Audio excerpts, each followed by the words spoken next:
We are live. Welcome to the MLB Deeper Dive. It is June 28th, Tuesday. In fact, I am Josh Engleman. I am joined by Adam Scherer, and we are brought to you by OddsShopper. We have all of it today. 15 games to talk about. It is going to take quite a long time, and I already burned 4 of those minutes by being a dum-dum on the back end. So we'll make up for it, I promise. Before we get started, hit the like button, subscribe to the channel, hit the notification bell so you know when everything goes live. Adam, I didn't get to talk to you this morning for the strategy show. How are you? How did last night end up for you? Go Dodgers. I'm good. Most importantly, did you catch my solo show debut this morning on the strategy show? Of course not. I don't watch your content when I'm not on it. Why would I? You are in chat But no, seriously, during my content. that's very true. What happened though? For real? I have no idea. I legit don't know. Greg had like an electrician at his house, and he told him that like the guy needed to cut the power, and Greg was like, I have a show from 11 to 12, so can you do it after that? And the guy did it like at exactly like 12 o'clock while we were still live. So Greg disappeared. I did the last 2 games on my own. It was probably the single best piece of content that we have ever put on air. As far as last night goes, bad.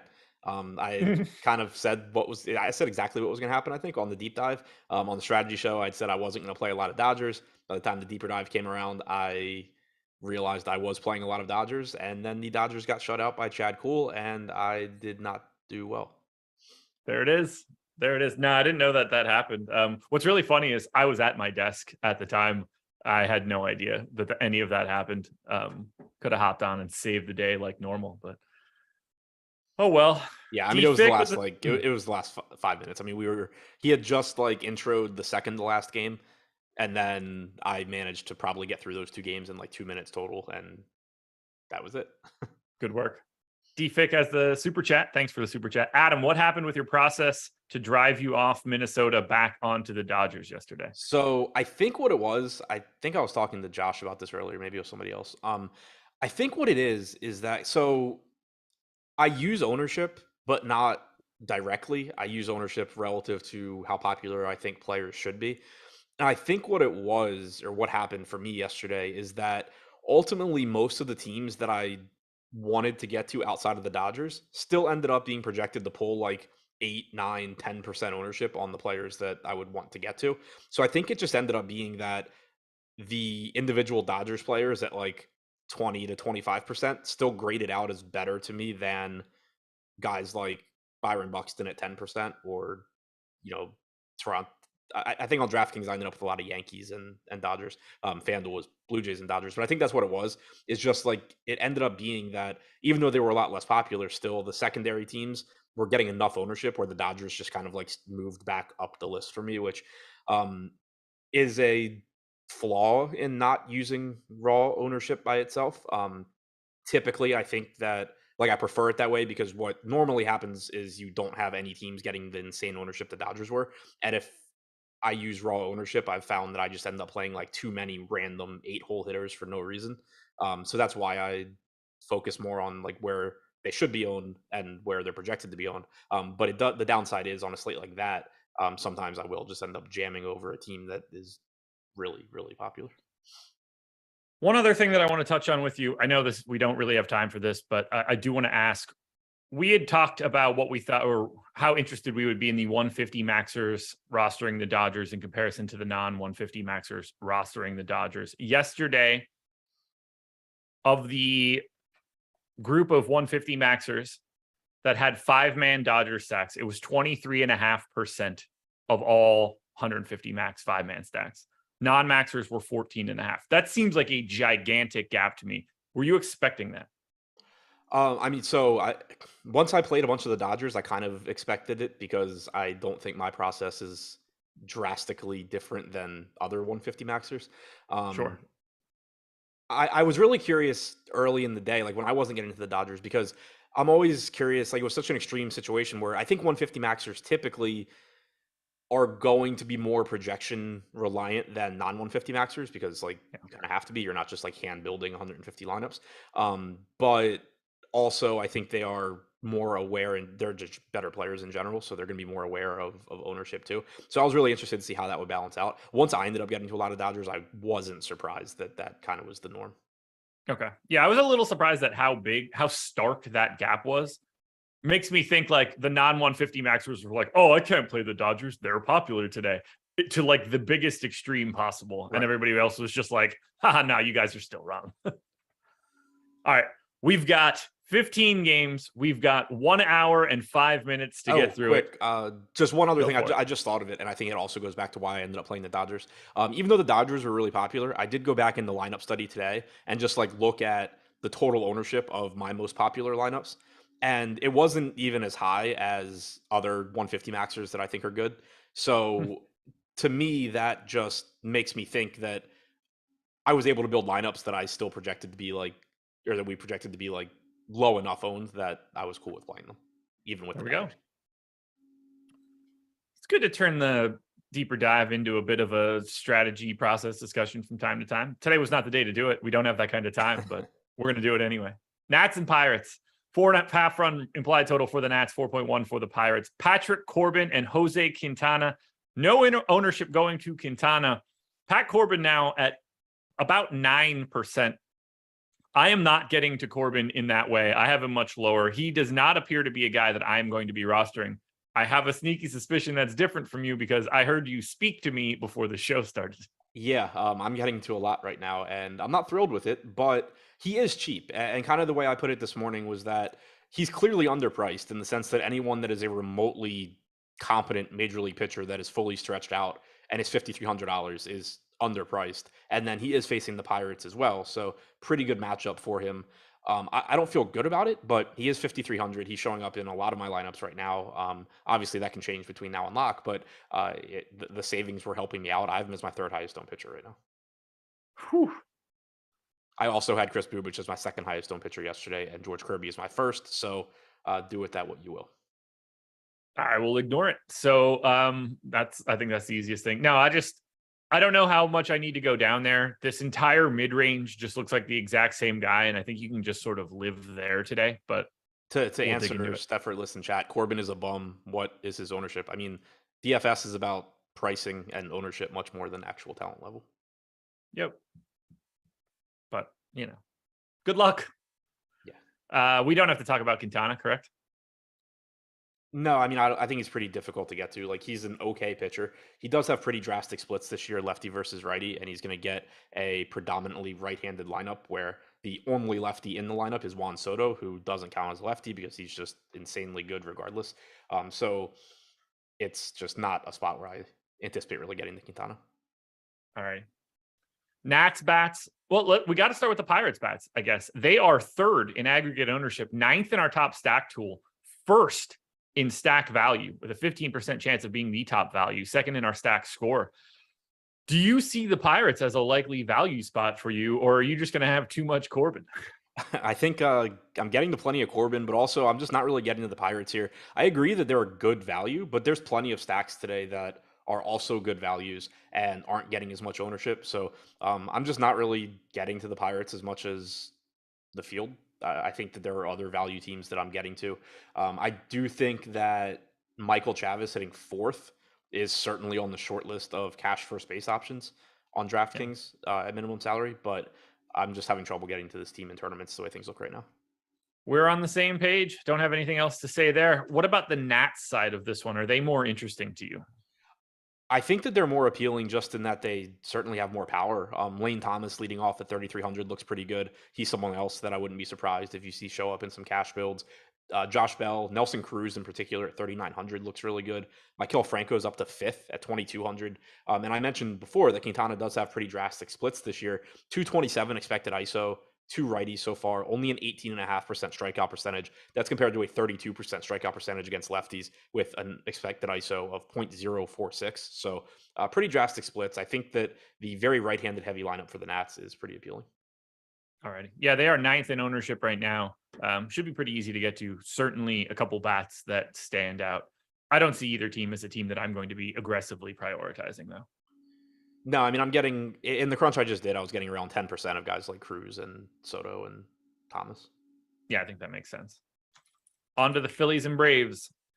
Zach Wheeler going for Philadelphia. Charlie Morton going for Atlanta. Wheeler, very popular today. 32.5% ownership on DraftKings, 19 on FanDuel. He is the second highest owned pitcher of the day. We'll talk about the other one quite a bit later. Charlie Morton, it's around 10% owned. I think that one makes sense. Let's start with Wheeler. Most expensive guy on the slate, second most owned. Do you see it? Because I don't see it as much as the ownership. No, I mean, I understand why Wheeler gets some ownership. He's a good pitcher. He's in a good strikeout matchup against Atlanta, but it is also a dangerous matchup against an Atlanta team with a lot of power. He has a 28.3% strikeout percentage, which is tied with Shane Baz for third highest on the slate, 2.93 xFIP. All of that's really good. The issue that I have right now is that 33% ownership going to Wheeler, 46% going to Carlos Rodon. Rodon has better strikeout stuff in a better ballpark, in a better matchup at a cheaper price tag, and isn't that much more popular. The way it's coming out for me right now is I am jamming Carlos Rodon in this price range and just not going to the other popular guys. You and I are on the exact same page for this one then. I see Rodon significantly higher than Wheeler. I have Rodon 5.4 fantasy points ahead of Wheeler. I have a gigantic gap. The more likely scenario for me is like a straight fade of Zach Wheeler. And I would be happy to get Atlanta bats on the opposite side of the ownership if it's going to happen. Do they look like a high likelihood stack? No, Zach Wheeler's really good, but if he's going to be upper 30s, I think it starts to bring the leverage into play, particularly in Philadelphia. Do you have anything you want to say about Morton? Kind of just the same as I did about Wheeler, but at a different level. The ownership obviously isn't nearly as high. He's at 11%. He's projected to be a little bit underowned, but you have other pitchers in that range that I think look a little bit better. They're a little bit cheaper, whether that's Robbie Ray, who's pulling a lot of ownership, or getting to, Zach Gallen or Sean Manaea. I am getting to them ahead of Morton. It's a good pitcher. It's certainly somebody that you can play in tournaments. He has a 26.7% strikeout percentage, 3.71 xFIP. The Phillies are obviously without Bryce Harper as well, so that makes things look a little bit better. I'm personally not really getting there right now, but wouldn't fault anyone if they did. Okay. Can you prioritize either side of this game for bats other than just simply leverage against the pitchers? No, I mean, that's pretty much the case for me. Is both pitchers are popular enough, especially Wheeler. Both teams have power, but the lineups are a little bit weaker than usual. Acuna not in for Atlanta. Albies, of course, not in. Harper out for Philadelphia. So that waters it down a little bit. The ballpark is good, but this is also a 15-game slate where you just have so many good spots you can get to without targeting two of the best pitchers on the slate. Works for me. I don't have anything else to add here. Clearly, you're not playing a single hitter in this game in cash, so I don't even have to ask you that question. Yankees and A's, 4.4 run implied total for the Yankees, 3.1 for the A's. JP Sears going for the Yanks. Frankie Montas going for Oakland. Sears, actually, the guy with more ownership here, 6,100 projected for about 10%. On DraftKings, Montas not owned, on DraftKings, Montas 4.5% owned at 8,600, not owned at all on FanDuel. If you're getting to one of these pitchers here, are you getting to more Sears or Montas? Because if you're already getting 800% Corbin, Sears might be a little bit overrated for you. No, Sears is my fourth highest owned pitcher right now. Okay. Yeah, so getting to more Sears. I mean, he's facing the A's instead of facing the Yankees. He's only $6,100, or something like $6,100. He's stretched out. He'd been down in the minors going like 4 to 5 innings typically. In his last major league start, he threw, I believe it was 85 pitches. Pulling it up now, but it was something that was good enough where at 6,100, you're going to be pretty happy with that. 84 pitches. That was back about a month ago. But like I said, going 4 to 5 innings at AAA as well. He's been solid enough, 23.3% strikeout percentage in his limited time in the majors this year. And, again, a good matchup against Oakland. So 6,100, I like taking the value here on Sears. I think he looks good. I actually had him come out of my sim a little bit higher than the current ownership. Whether or not I'm paying all the way down, we shall see. For the Oakland side of this one, do you get to Frankie Montas? 4.5% owned. Montas is really difficult for me to get to. He just kind of doesn't do any of the things that I would need him to do. Like, the matchup is bad against the Yankees. He's a good pitcher, but there's a lot of good pitchers in kind of questionable spots today. He's not that inexpensive. So like, I'm kind of just the way lineups are shaking out for me is much more like I'm either paying down for my SP2 and then I'm just jamming in a lot of Carlos Rodon, or I'm getting to more of that like 9K range where you're talking, Ray or Gallon or Manaya or whoever you prefer in that range. So I'm having trouble getting the Montas right now. Okay. Bats don't appear to be getting any love in this one, either side. Yankees, 1% aggregate ownership. A's, 1.5. That's good for 17th and 21st on the slate. And remember, all 30 teams play today. Caveats aside for specific power bats, do you see this as an offense spot for you? I'm getting to some Yankees on DraftKings. That ownership is just really low for an offense that has the power that the Yankees do. Montas is a good pitcher for sure. I'm not looking at Montas and saying, oh, I think the Yankees are likely to have success. It's just that when they do, they have so much power in this lineup at very low ownership. So I'm getting to the Yankees, not getting to the A's. I assume I end up with some of Judge and Rizzo and Donaldson, but I don't get the sense that I'm going to end up with a lot here. Neither side really grading out all that spectacularly. Right now on DraftKings, I have the Yankees as my fifth highest owned stack. Whew. It's a lot of Yankees. It's a lot of Yankees. Like 7% stacks. Okay. Interesting. Yeah, I don't get the sense that I'm going to have that much exposure to the Yanks today. Let's keep it moving then. Actually, do you have anything else here? There are no cash options in this one either, correct? No, I don't think so. Okay. Schedule for the rest of the day. This one's easy, folks. Don't go anywhere. Stay right here on this stream. And yeah, NBA. I wish it were NBA Live Before Lock. MLB Live Before Lock coming up immediately after us at 6 p.m. They'll take you all the way to 7:05. No shows after that. But you can go watch the process from this morning. That is Monday through Friday. I don't know, somewhere around like 8 or 9 o'clock a.m. Broke down results from yesterday, or finished fourth in the mini-max with the no stack strategy. Keeping it going, guys. We'll see how it works in the next month or two. MLB Top Stacks, our premium tool, is free today. So head to stokastic.com to check that out. Or if you're more of a golf fan, don't know why you're watching this show if you are, but PGA rankings are free. So you can get both pieces of that content for free today. To the Blue Jays we go. They were the team that helped shoot me to semi-victory yesterday. 4.8 run implied total for the Jays, 4.2 for the Sox. Ross Stripling and Michael Wacha going in this one. Neither guy pulling any ownership. I don't think that either guy should. Are you going to get to either pitcher? Doesn't look like it. I did think that I'd maybe get to a little bit more Stripling in place of getting as much Corbin as I did, just because Stripling has been throwing more pitches recently. He's a bit more stretched out. He's cheap. He's certainly a better pitcher than Patrick Corbin, but he does have the difficult matchup. He's coming off of 6 innings last start where he threw 87 pitches, 84 pitches in 3 2/3 to start before that, 6 innings to start before that. So at 5,100, I still think it's fair to say Stripling is underpriced. I kind of ideally would like to be splitting my exposures between him and Corbin as opposed to just putting it all into the worst pitcher, but I'm not getting there right now. But I do think Stripling is at least viable in tournaments. I have a much more difficult time making a case for Wacha, given that he is a bit more expensive. Well, I got them separated by 1/10 of a point, so feel free to just split up that exposure. Blue Jays are 9th in aggregate ownership, but 5th in our top stack tool.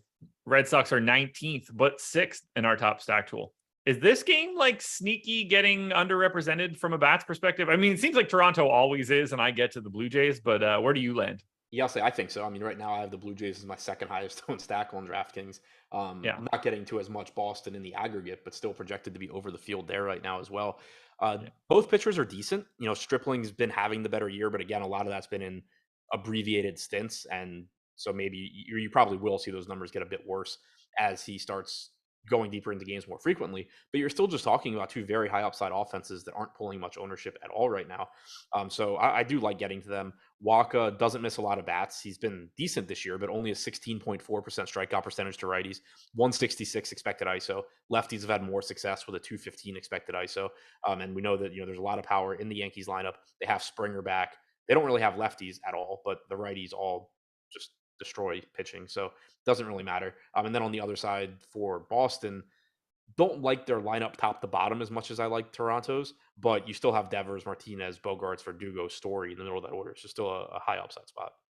Yeah, I've got basically every bat in this game as under-owned except for Gabriel Moreno for the Blue Jays. Some of them aggressively, in fact, like Devers, Teoscar. So Wait, I'm what going did to you say have. about Moreno?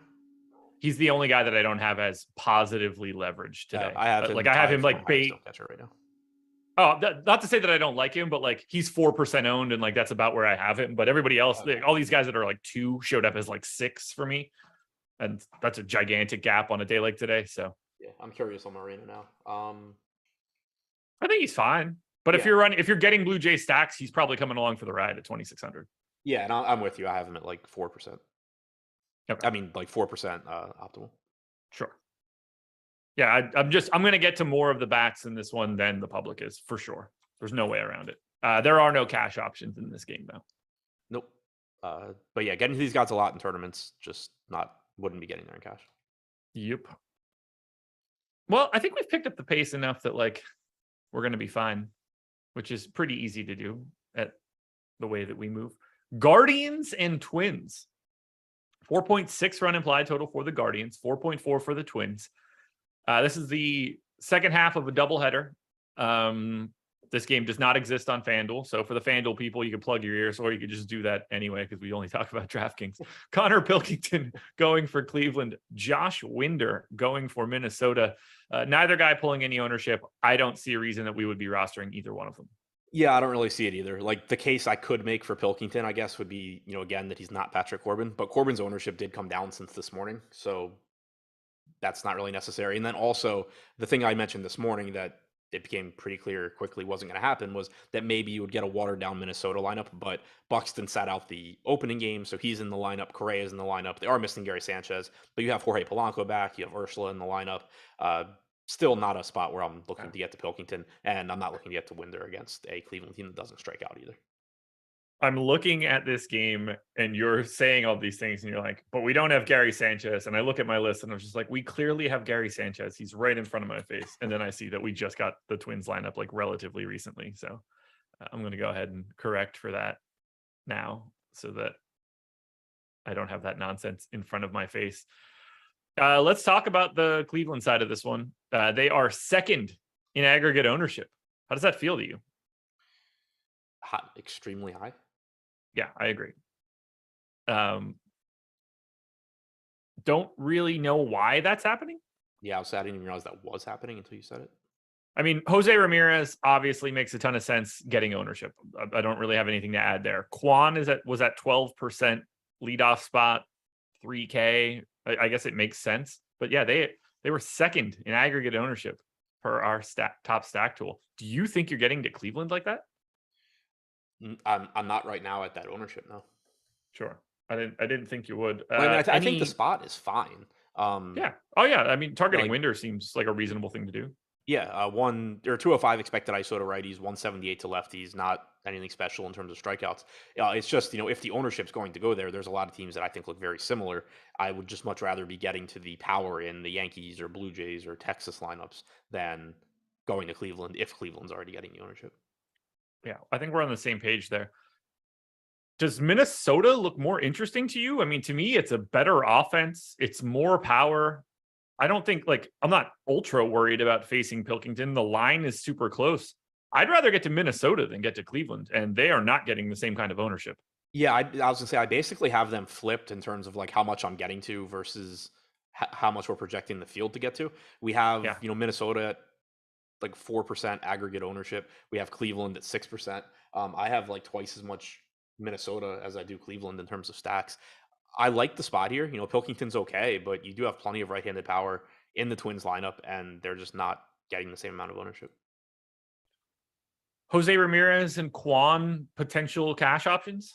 Doesn't seem like super. I mean, Ramirez more likely, but yeah, I mean, they didn't show up in my early cash builds, but you're unlikely to be wrong. Like Ramirez is always, as long as he's not facing like some ridiculously good pitcher, he's always there. But I think the issue you're going to run into is, I think you're paying down most likely at third base, and if not, you also have the Dodgers. It's a very true statement. Let me just take a quick look at what exists at third for Josh today. Smith is 2,400 leading off for Texas. Yeah, I mean, Turner's already in the 20s in ownership. Muncy's in the 20s in ownership. Ramirez is double digits. Hanser Alberto at 3,100. Josh Smith at 2,400. There are a lot of options. I'll say this much. Ramirez is in the mix for it. If you have a lineup with Jose Ramirez in it and you're playing cash, no one's going to look at that and be like, found the weak spot. But might just be easier to get to more Dodgers or pay downs. Yeah, I was gonna say, just from a optimal roster construction standpoint, I've been basically always getting to Josh Smith. But if you just go with a different build, like if you end up, again, I haven't built anything with all of the new lineups in, so it's certainly possible that there's just like new punt outfielders that I can use or something, and that would allow me to pay up a third. And then there are no cash options on the Minnesota Twins, so I don't have anything to really add there. Are we good with Guardians and Twins? Yeah. And Buxton, I think, is kind of in that Ramirez category where, like, if you just somehow have a bunch of money and Byron Buxton ends up in your lineup, cool, but probably not. Yeah, I assume that's not likely. Basically, anytime, as long as a elite hitter isn't facing a stud pitcher, there are worse mistakes. But you're probably like leaving something on the table somewhere because of it. Right. Like, I don't, based on the lineups I built, I don't think I get to Ramirez. I don't think I get to Buxton. But if I'm playing somebody and they have one of the best hitters in baseball in a good matchup, I'm not going to be like, oh, wow, you made a huge mistake there. What were you doing? That's not one of the tweets you're going to send at 7:06 mocking someone. Right. Got it. All right, let's keep it going. Mets and Astros. 3.9 run implied total for the Mets. 4.1 for the Stros. Carlos Carrasco and Framber Valdez on the hill for this one. Neither pitcher getting any ownership. Carrasco at 8,300, 1% owned. Valdez, 8,900, 1% owned. I think both guys should be like 6% owned. So I don't really have anything to say. They're not owned correctly because of all of the ownership going to like 4 dudes. But at the same time, I don't know how actionable it is. And both offenses are great. Right. They're just like low probability plays that the ownership is even lower than their chances of success. But you're most likely, or in most lineups, you're just going to be able to find some angle that is more likely to succeed while still being under-owned before you start getting to Valdez against the Mets or Carrasco against the Astros. I don't have anything else to like further say about those guys. No, any lineup that I get with them. Yeah, any lineup I get with them, it's totally cool. It's just not going to be frequent. Yeah, I mean, they showed up like 2 to 3% a piece in the lineups I made right before the show. Yeah, that makes sense.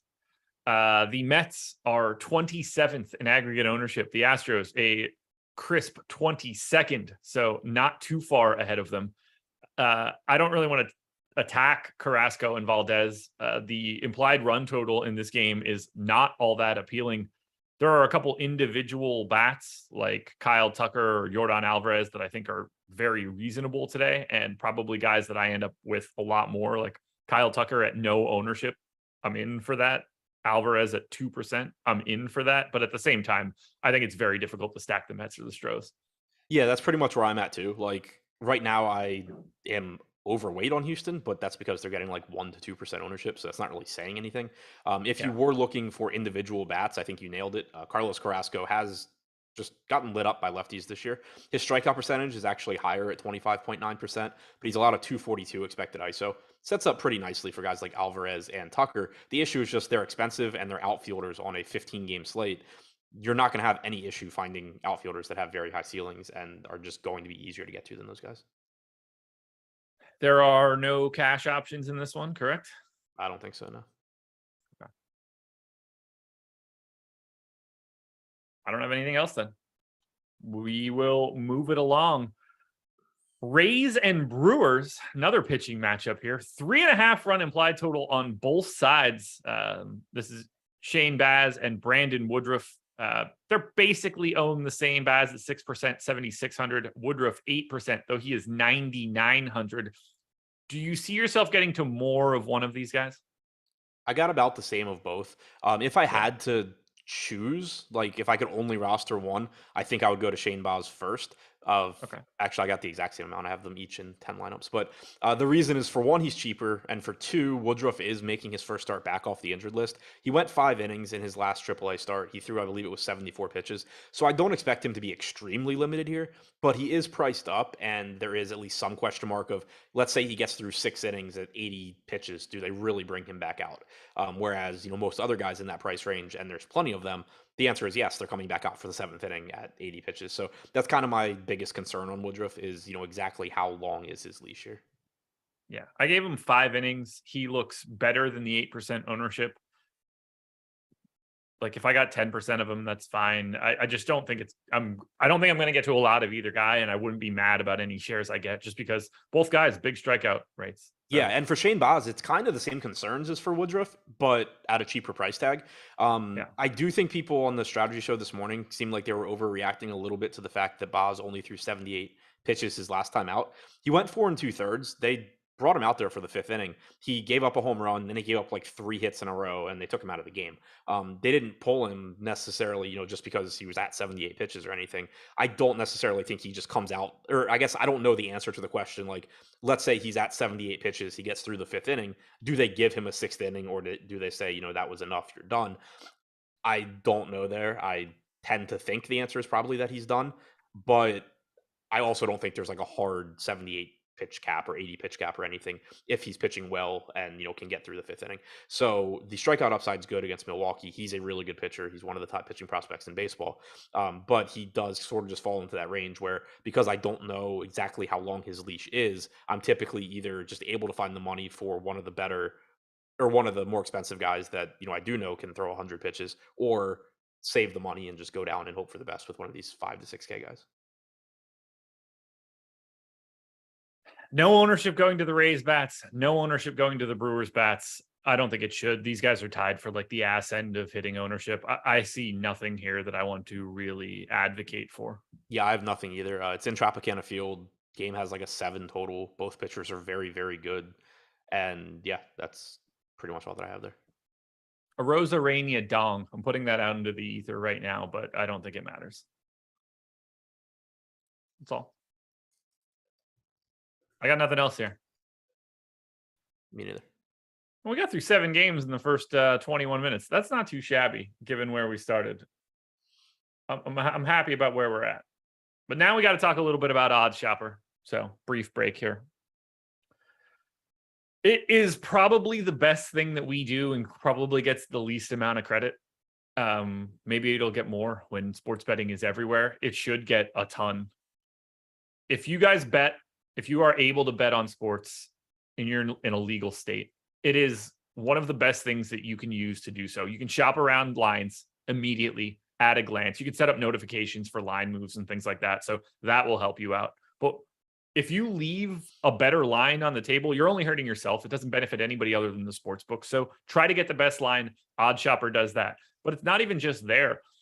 Our player prop data is all loaded into OddsShopper. So if you want to look at, say, like Brandon Woodruff's strikeout prop, we're showing you what we have him projected for from a strikeout perspective, along with the expected ROI on the bet, along with the expected win percentage. All of the stuff that I'm outlining right now is totally free. If you're not taking advantage of this right now because you think say you're not in a legal state for sports betting, it is still advantageous for you to get an idea of how this process works, to take a look at lines and props for games that can help you out from a DFS perspective. If there's a heavy juice on, say, a strikeout prop or something like that, maybe you're not seeing something on a particular guy. Anyway, there's a wealth of data at OddsShopper, and I think that you guys should use it. And it costs you absolutely nothing other than signing up with an email address. Just take advantage of it, guys. It's the best thing that we have going. Sleepy Joe, I agree. I'm also in North Carolina, and it sucks. Well, I love being in North Carolina. I just hate that we didn't vote sports betting in. Great state in general. Cardinals and Marlins. 4.7 run implied total for the Cards, 4 for the Marlins. Dakota Hudson and Braxton Garrett. Neither guy getting any ownership. Neither guy showed up in the crunch that I ran. So I'm pretty confident we're not going to Hudson or Garrett. Yeah, I'm pretty confident with that too. I mean, just not much strikeout upside for Hudson. He typically does a good job keeping the ball on the ground, but that only gets you so far in DFS, and there's 30 pitchers on the slate. So pretty tough to get there. And Garrett, about a 20% strikeout percentage this year, but pretty brutal spot for him going up against an entirely right-handed lineup with the exception of Brendan Donovan. Getting out of Miami, going into St. Louis, just can't really make any sort of strong case for him there.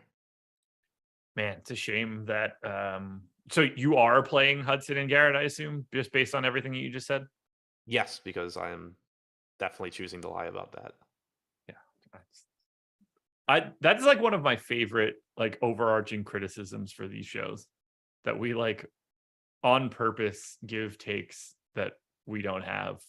Yeah. I love, it's like, well, what would their incentive be to tell the truth? It's like, I get paid good money to sit here and say Yeah. enough relevant stuff that people watch. Yeah. Like, it would be nope, wasn't a law school grad, dropped out after the first semester. Yeah. Which has been said on more than one occasion on a Yeah. show before. Like not a hidden piece of information. Yeah. Why would I don't care enough to lie. Here's my thought process. I'm helping more people than I'm hurting. Most people listening to the show are going to do their own job of losing. Yeah, And I think most people watch shows for confirmation bias, so it doesn't really matter at all what I say. I do think yeah, there's a small number of people that are capable of beating DFS that also have at some point picked things up from me. Would I prefer that not have happened? Sure, but um, I mean, overall for me, it's I get paid enough money to offset whatever money I'm losing by doing these shows. yeah. And like to an extent, there have been times where like I've been really happy when people hear things and like reenact them for themselves, and like that shit's fun. Like helping people out is oddly fulfilling. Yeah, yeah. I But mean, it's like a byproduct. right. I don't care if I do. It's a I don't byproduct. care Like, if I do. I enjoy when, like people say, "Oh, well, I played the Twins because you said to play them," even though I ended up not really playing them. But like, I enjoy when that happens. Is that enough for, like, would I do this for free just for that gratification? No. But like, yeah, that's also cool, especially because like making my money playing DFS, it's not exactly the most like rewarding path to Yeah. making money. So it is that's a benefit as well. Wow, this guy is a complete dope. Did you think I That's did this fine. show for free? Yeah, no, constantly, I might add. Not Right. just like I pop in from time to time. Imagine thinking there are like right and wrong answers too. Like Yeah, I'll on say that's today's also the slate crazy thing with for like, hitters, I think like everybody's like 10% likely to be good. That's fucking all. Everybody's awful. And right. I'm gonna name 10 guys, and 9 of them are gonna be shit. Yeah, I'll say that's always the crazy thing to me too with that is like, for the most part, I like, you can probably count on one hand the number of things during a show or even during a week where I'm just like, this is like what you have to do. Like, this is some hot take that I'm gonna make here. Like, normally it's just like kind of talking about the games so that you have a general idea of what you're looking at. Yeah, like we, no matter what we like from a hitting perspective, if we recommend anything today, the most likely scenario is that we're aggressively incorrect. No Right. matter what, blindly. Even the Dodgers. Look at yesterday. A 25% top stack is still 75% to not be the top stack, and like, I don't know, 50% to not be even remotely close. We're going to look dumb. Every single take in baseball basically has to look awful by default. You could be it could be a good play relative to ownership, but on the surface, it's going to fail like fucking all the time. Oh yeah. Especially with baseball. Like basketball, you can Yeah. get a lot. You'll get a lot more like aggressive, for lack of a better word, takes from me in NBA, just because like it's more projectable. With baseball, it's just a lot more about talking strategy and what Yeah. paths you can take to kind of get what you want to get done. Yeah, like in the NBA, you could tell me you think somebody's playing 28 minutes because of rotations, and I'm like, no, I think it's going to be 22. And we're going to have a very different distinction on that player. You can't tell me that you think somebody's going to hit sixth instead of second tonight, and I don't know about it. Like, that's not a thing. Right. All right, let's talk Cardinals and Marlins bats. I guess I'm just going to throw it to you right away. Marlins 21st in aggregate ownership, but apparently like first in yours. Or no, that was just the Millie lineup, wasn't it? Yeah, but that lineup had Brian Anderson, so it won't be Okay. that lineup. It could still be Miami, but I am getting to the Marlins here. It's Okay. not that I love targeting Dakota Hudson. He does a good job keeping the ball on the ground. He does a good job limiting power. 189 expected ISO to righties so far this year for Hudson, 146 to lefties. Only a 12% strikeout percentage to lefties, 14.5% to righties. What I do like about Miami here is, for one, it's a nice park shift, getting outside in the summer in St. Louis.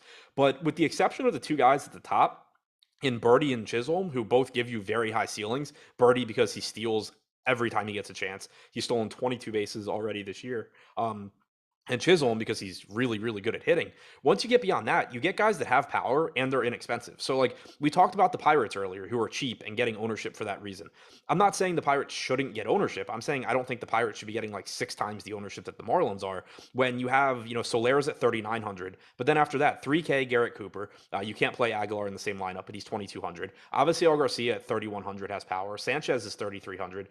It's a pretty nice value spot to get to where you can get some good pitching or some good one-offs around them. I just don't think they should be getting no ownership given their salaries and power that they have in this lineup. Yeah, I think they're certainly under-owned. I don't find them to be like interesting to get to, but I have them with like better odds than their current ownership shows. I just think that there are also better offenses that I have the same sort of problem for. Yeah. I mean, in the crunch I did before the show, they were my 4th highest owned offense. But again, that was also with Brian Anderson instead of, I guess, instead of Aguilar. Like, I would expect that I get a lower percentage of stacks now just because I can't play the 4 and 5 hitters together on DraftKings. Where do you land on the Cardinals, who are 11th in aggregate ownership, 10th in our top stack tool on both sides? Probably just a slightly better lineup in general. Maybe not necessarily from a power perspective, but comparable. Yeah, you get to St. Louis. I would really like to get to St. Louis. I'm not right now on DraftKings, but I do like the spot for them.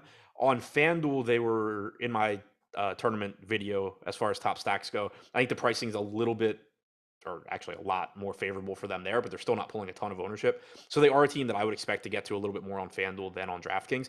That being said, if you do have a lineup that you can get to them on DraftKings, like for example, right now I'm getting to the Yankees. I wouldn't be mad if that just kind of turned into getting to the Cardinals instead. Braxton Garrett's been decent this year. He's struck out 20% of hitters. He's limited righties to a 151 expected ISO, but you're still getting him in St. Louis instead of in Miami. And you're just getting this Cardinals lineup that is entirely right-handed with the exception of Donovan. You have a lot of power, whether in particular from Goldschmidt, Arenado, but Juan Yepez has power. You have pretty cheap Dylan Carlson hitting second. He has speed as well. Tommy Edman leading off is good. So especially 1 through 5, this is a really solid lineup where 3 of them are very expensive on DraftKings, and that'll make things kind of difficult. But on FanDuel, the pricing is more reasonable.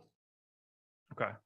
Yeah, I don't know if I'm going to be getting to, like, I think they're kind of just properly owned.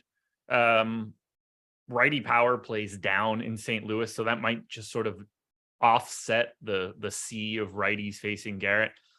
I don't love the Cardinals. I don't hate them. I think like 2.5% aggregate ownership feels about right on this slate. No cash options in this one, correct? I don't think so, because like even $2,200 Jesus Aguilar, I think you're probably playing either Michael Chavis or Vinny past whatever that guy's name is that just got called up for Kansas City. Vinny P. We'll go Vinny P. Pasquantino. All right. There you go. Cubs and Reds, 4.6 run implied total for the Cubs, 4.4 for the Reds. Keegan Thompson and Luis Castillo. Castillo in the same sort of bucket as Charlie Morton. He's about 10% owned, just quite a bit cheaper. Keegan Thompson not owned at all. Do you have any specific hot take here on Luis Castillo? Great strikeout matchup. Yeah, it is a good strikeout matchup. It's also a good price tag for him. His strikeouts in general are down this year. He's only struck out 22.9% of hitters, but he's not walking guys at the same clip he used to. He's not giving up power. 3.74 xFIP. I got around 10%. I think you just said he was projected for, 12%. So I'm getting around the field right now. It is a good strikeout matchup. It looks like the wind is blowing out a bit in Wrigley. Not like a true Wrigley wind game, but probably favorable for hitting. But the price tag being at 8,100 on Castillo is pretty appealing. The strikeout matchup's appealing. He just looks like a solid mid-range option. On the other side, a couple people in chat have mentioned Keegan Thompson.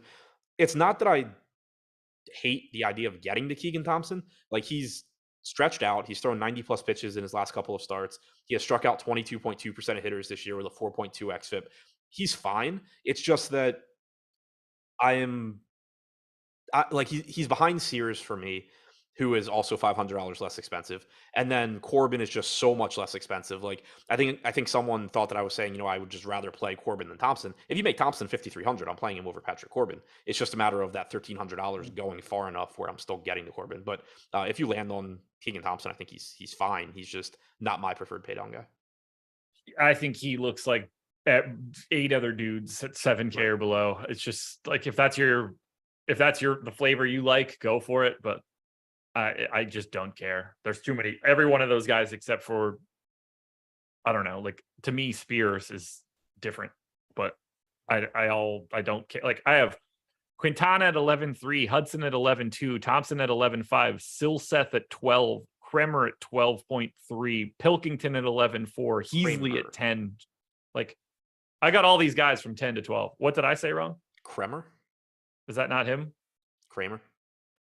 That's an E. Yeah, it's Kramer. So it's Kramer? No, or both? Kramer. The E is different in one spot than the other. Yeah. So Kramer. Are you like new to the English language where different letters make different sounds? Or the same well, that letter E is the same letter can make the same or different sounds? Yeah, and in that, the way that word is written, it is not Kramer. I don't care what Baseball Reference says, so don't even bother typing that bullshit in. I can see you going right now. Don't care. I know how to read. Sounds like DEENKRAYMR. Yeah, no. Creamer. I'm willing to go to Creamer if you'd like. But Kremer works for me. Andrew, Adam is not right. Adam is not right. Cubs bats are 6th in aggregate ownership. The Reds are 7th in aggregate ownership. We have the Reds as our 3rd highest top stack odds. We're going to have a conversation about this because to me, that is impossible. That they have the 3rd highest top stack odds? Yes. Yeah, that seems aggressive to me. I will say that functionally it's the same as Minnesota and the White Sox and Toronto and Boston pretty much, but like yeah, I'm not quite there. It's not that I think Cincinnati's in a bad spot. The weather, trying to figure out. Yeah, so like the weather, I think is favorable for hitting. I think that Thompson is a middle of the road guy, but I agree with you. I'm not as high on Cincinnati. I think they're the worst offense in the 30. Like, I don't mean as the top stack, but I think they're the worst offense of the 30 teams that play today. And I don't think Keegan Thompson Tigers for some weird reason. I mean, I'm not saying like the Tigers aren't like 27th, but we're quibbling here. They're not out of the bottom 5.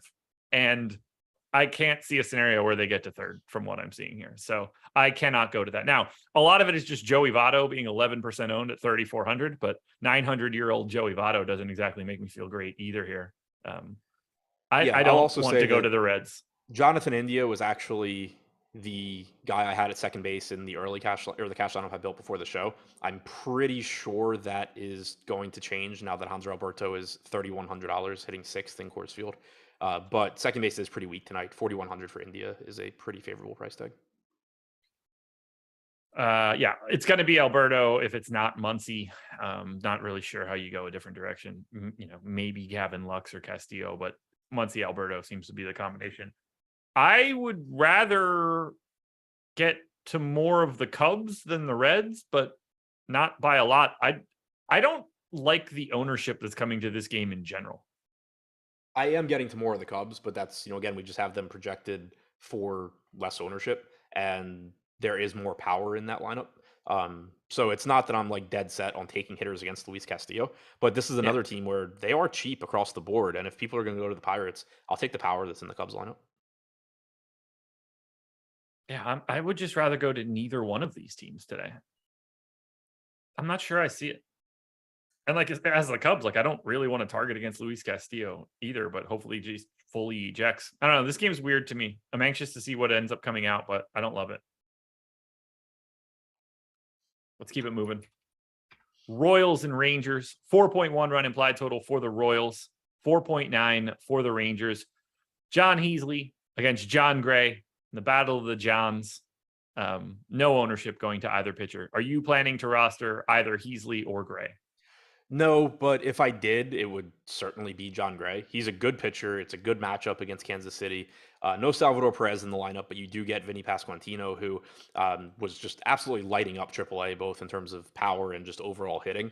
The scouting report on him is that the power should be fine, but that it's just a really, really good overall hitter. So not someone that I expect to be striking out a lot or, giving John Gray easy at bats. But it's still a pitcher with a 25.5% strikeout percentage facing a below average Kansas City lineup. That being said, there's just enough good pitching on the slate that I'm not getting too much of him. How do you feel about the Rangers being 8th in aggregate ownership, but 2nd in our top stack tool? I think Texas looks pretty good. And I think team on DraftKings right now. Yeah, I think they look a lot better than the current ownership. This is a team that I'm going to get to more so than the thing that's really nice too is, you mentioned the aggregate ownership not being that high. Josh Smith is pulling 11% at $2,400 leading off, and that's fine.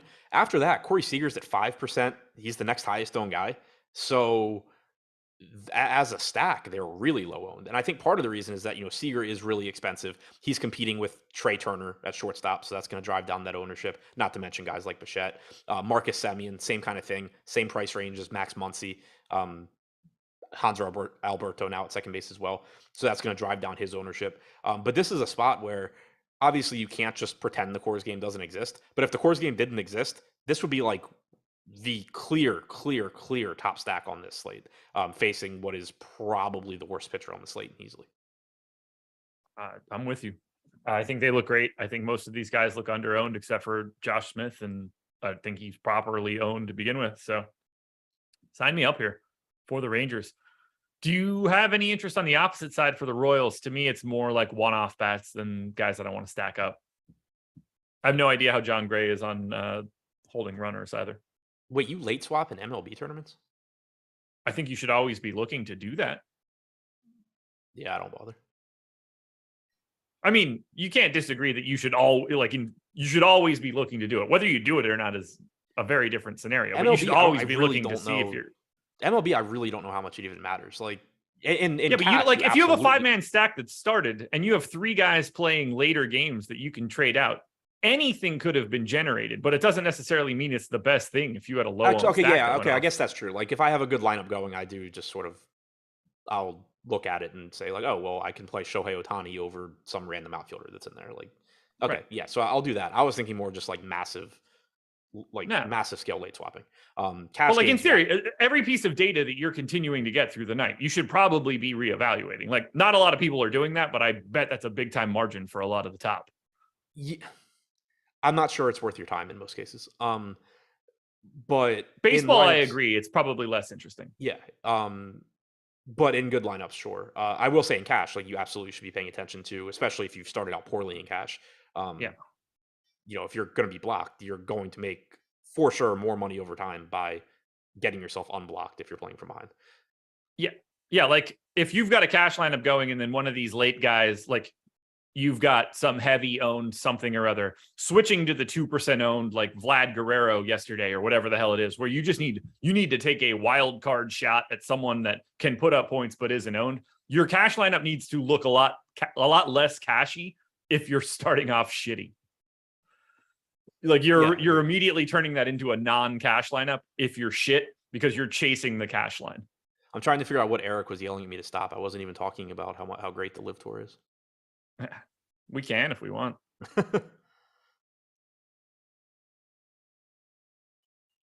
Okay. I'm glad we got to the bottom of that because I was really surprised that you were disagreeing with me. Yeah, it was more just, I don't like NBA. I'll just say like, okay, like this slate of games is about to start. I'll swap what I can. But baseball, normally I'm just like, whatever I have. Okay. All righty. Royals bats. Is there anything there for you? No. I mentioned Pasquantino before. 2K is just too cheap there. You're going to probably see more ownership going into Michael Chavis, and I think that's a perfectly fine pivot, but there's nothing that really stands out here. I think John Gray is a very good pitcher, and Kansas City's lineup is mediocre. Anything here from a cash perspective? Josh Smith leading off, 2,400 at third base, for sure. Yeah. All right. I do like, somebody mentioned it in chat, but Nathaniel Lowe in tournaments at 3,200, I think looks really good. Same. Well, here we go. Let's do it. Rockies and Dodgers. 4.6 run implied total for the Rockies, 6.4 for the Dodgers. Kyle Freeland and Clayton Kershaw. Neither guy getting any ownership. Do you have any interest in going to Kershaw? I would have if he wasn't 10K. Yeah, he kind of just falls into that Frankie Montas, Carlos Carrasco, who I think we mentioned a couple other guys, mold, where is he going under owned at no ownership? Yes, but can I find better angles to take than going to him in most of my lineups? Probably also yes. He's thrown 81 pitches in each of his last 2 starts. You could certainly see him go a little bit deeper here, but I also don't expect them to just completely unleash him and take unnecessary risk. It's a course field game. You're not getting any sort of price discount. You have plenty of other good pitching options. So outside of him probably showing up in a random lineup here or there, I have a hard time actually getting to him. Freeland on the other side, I don't really have any sort of case for. Still a really difficult matchup against the Dodgers. He's an okay pitcher in terms of run prevention and getting soft contact and keeping the ball on the ground, but he doesn't really do anything well that translates to fantasy points. Before we get into the hitters here, 900 concurrent viewers, 118 likes. Not nearly enough. That's on me. I've been rushing, haven't asked. Hit the like button. We need to get this up to 200. Normally, I'd hit you guys with the 170 and then make you guys do it again on the second round. That's not what we're doing here. We need 200 right now. This one needs to be at 200 before we get to live before lock, which will happen in 15 minutes. And those guys will take you all the way up to 705. But the only way we're getting to live before lock is with 200 likes. Let's start on the Dodgers side. Stop me if you've heard this before, and you will likely be hearing this again tomorrow. The LA Dodgers are the #1 top stack and #1 owned stack, and no part of that should be surprising to anyone today. What do we do with them on a 15-game slate? Why is today different than it was yesterday? Yeah, so I'm right now at least not getting to them like I was yesterday. And I think the big difference is that, like yesterday, if you looked at the equivalent of Texas or Toronto or Boston or any of these teams that I've been saying that I'm getting to, they were still projected to get enough ownership where it ended up just not really being like I didn't think there was any more of an advantage playing Minnesota at 8 to 10% than there was playing the Dodgers at what they were at relative to their chances of success. And so I ended up just getting a lot more Dodgers and then mixing in really low owned pitching like Bubich or just secondary stacks with them. Today, because there's more teams, the second best teams are just naturally getting less ownership, and the drop off in top stack percentage for them or optimal percentage if you're talking about the players individually isn't really that big because it's just not. So the drop in ownership I think is enough to where at least right now I am not getting to much of the Dodgers and I am getting to a lot more of some of these secondary teams. 200 likes, so thank you guys very much. Yeah, like Trey Turner's we're projecting Trey Turner to be more owned today than he was yesterday. That's hard to pull off when you were on a 9-gamer. Yeah, and also, and again, some of this could change because you did get a little bit more value in the Dodgers lineup. Actually, I crunched with Alberto. I didn't realize that. So, it still wasn't getting to the Dodgers. Trey Turner was still my highest owned shortstop, but 16% of him, 15% of Bichette, 13% of Seager.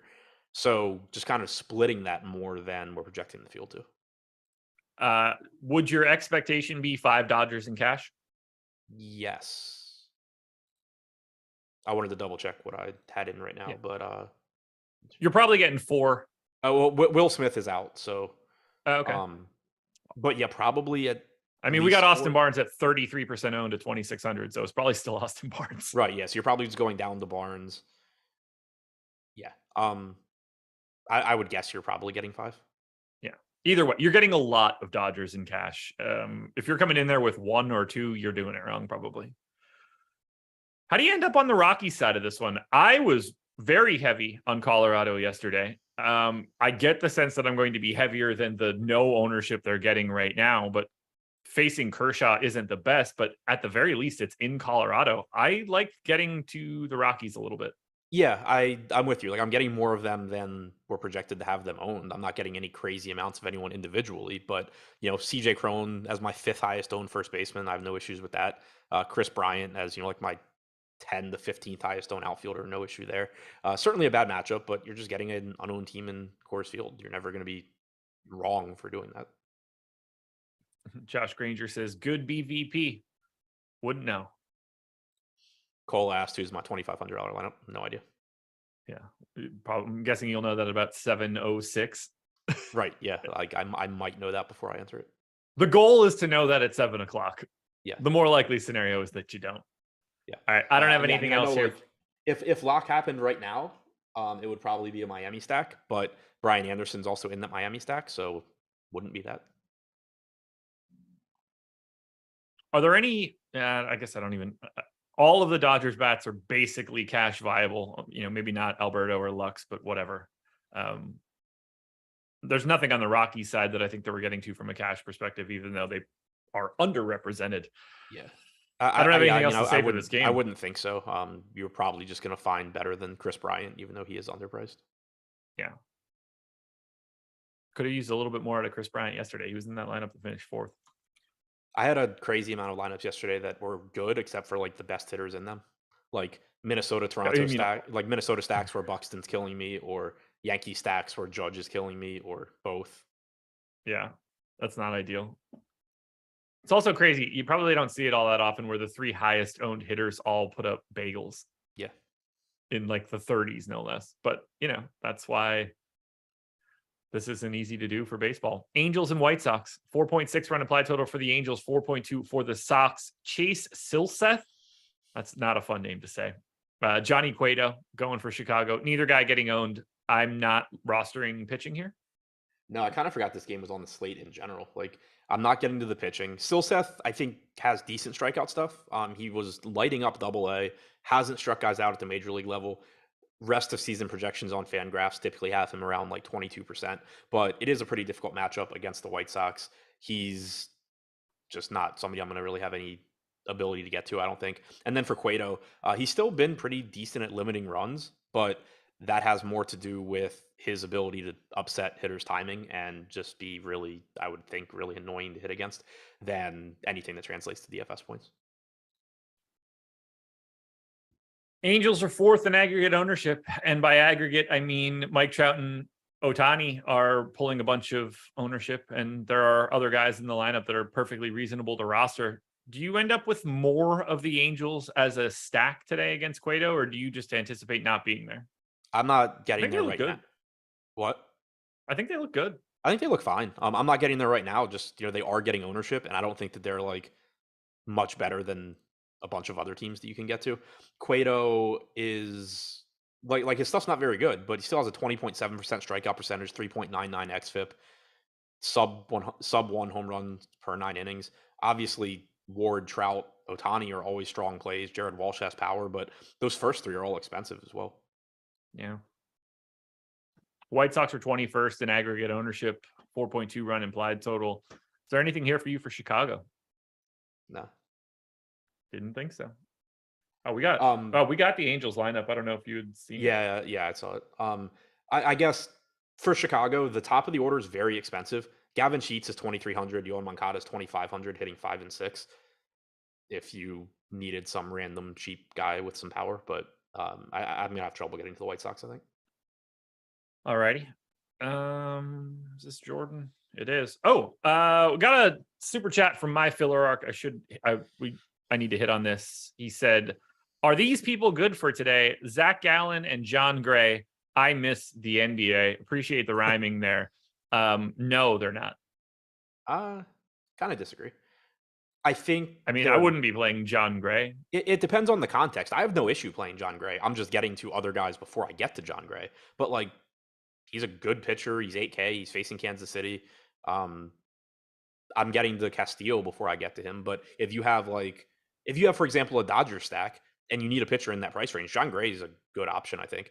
And I think Zach Gallen's a similar, tournament type play where he's not my preferred option in the 9K range, but he's still good and not getting as much ownership. I can't advocate for my 12th and 15th ranked pitchers as that's the thing, is good for that answer. This is a situation to me where who I'm playing doesn't really matter that much here because I still think that they're good options. If I ran everything and got John Gray, I wouldn't be upset. If I ran everything and got a bunch of Gallen, I wouldn't be upset. Not my exposures. Sim results. Top to bottom. Okay, but what's the what's the gap in your... I don't think... I got Gray at 4.5%. I've got Gallen at 7%. Like, I can't answer that question and say these are good today. Yeah, I mean, okay, so like I have Gallon at 11. I have where'd he go? I have Gray at 6. But that puts Gray in the same, category as Boz and Scooble. I have 5 guys in the 9,000s that I think are better than Zach Gallen at 9K. Like, I can't say that Zach Gallen is good for today if he's the 6th best in his own $1,000 price tier. Yeah, okay, so I have like 1, I guess. Like I think Robbie Ray is better in that price. He didn't give me Winder and Hudson where I would be like, no, they're awful. But I can't say that that's good. I guess it depends on the context of the lineup. I think both of those guys are good low-owned tournament plays if you need a low-owned pitcher. Neither guy is somebody that I am like putting in my first lineup and building around. I think it makes a lot more sense to have one of those two with somebody else than to have both of them together. That's how I read the question too. So like in the, and again, like the exposures don't really matter, but in the DraftKings crunch I did before the show, Zach Gallen's my 5th highest owned pitcher. Okay. John Gray is like Gray's 11th, but 13% Gallen, 4% Gray. Yeah, like I would rather do Robbie Ray plus Gray or Gallen plus Luis Castillo even, and just have like slightly higher ranked pitchers that aren't really causing that same sort of problem. Interesting answer though. Also, my Gallen answer is going to partly depend on what ends up happening with Manny Machado. There you go. Anything else for Angels and White Sox? No. 3 to go, 5 minutes to do it because that question took longer than I wanted it to. Thought we had a lot of time. Boy, was I wrong. Diamondbacks and Padres, 3.8 runs on both sides. Now we could talk about Zach Gallen, who I think is properly owned at 7%. And I also think that Sean Manaea is properly owned at 9%. Where do you land on these guys? Talk to me about Zach Gallen quickly. I think they're both just decent tournament plays where they're not the priority. Robbie Ray's getting more ownership. I think Robbie Ray should get more ownership. I think the gap in ownership between Robbie Ray and Gallen or Manaea is bigger than it should be. And so that doesn't mean that I'm going to necessarily just play them over Robbie Ray, because I'm not. But it certainly means that in any lineup where you need to save ownership, that's I think a profitable spot where you can just say like, okay, well, I'll just chop off that Robbie Ray ownership, make it Manaea or make it Gallen. Both of these pitchers are very similar. Gallen for the season has a 24.5% strikeout percentage. Manaea is at 25.5%, 3.74 xFIP for Gallen, 3.75 for Manaea. They both look good. We have the Arizona lineup. It's mediocre at best. We're waiting on the Padres lineup. They could get Machado back today, which obviously would make it look better. If he's out, it certainly looks weaker. But one way or the other, these are just high upside pitchers that don't project quite as well as Robbie Ray in that price range. Diamondbacks are 14th in ownership, mostly because of Jordan Luplow, but I don't see offenses that we're playing here. 2 teams with implied totals under 4 is just generally not where I want to be. Yeah, same boat. Okay. Just got the Mariners lineup, and the appeals clearly have not been heard yet. Giants and Tigers, 4-run implied total for the Giants, 2.9 for the Tigers.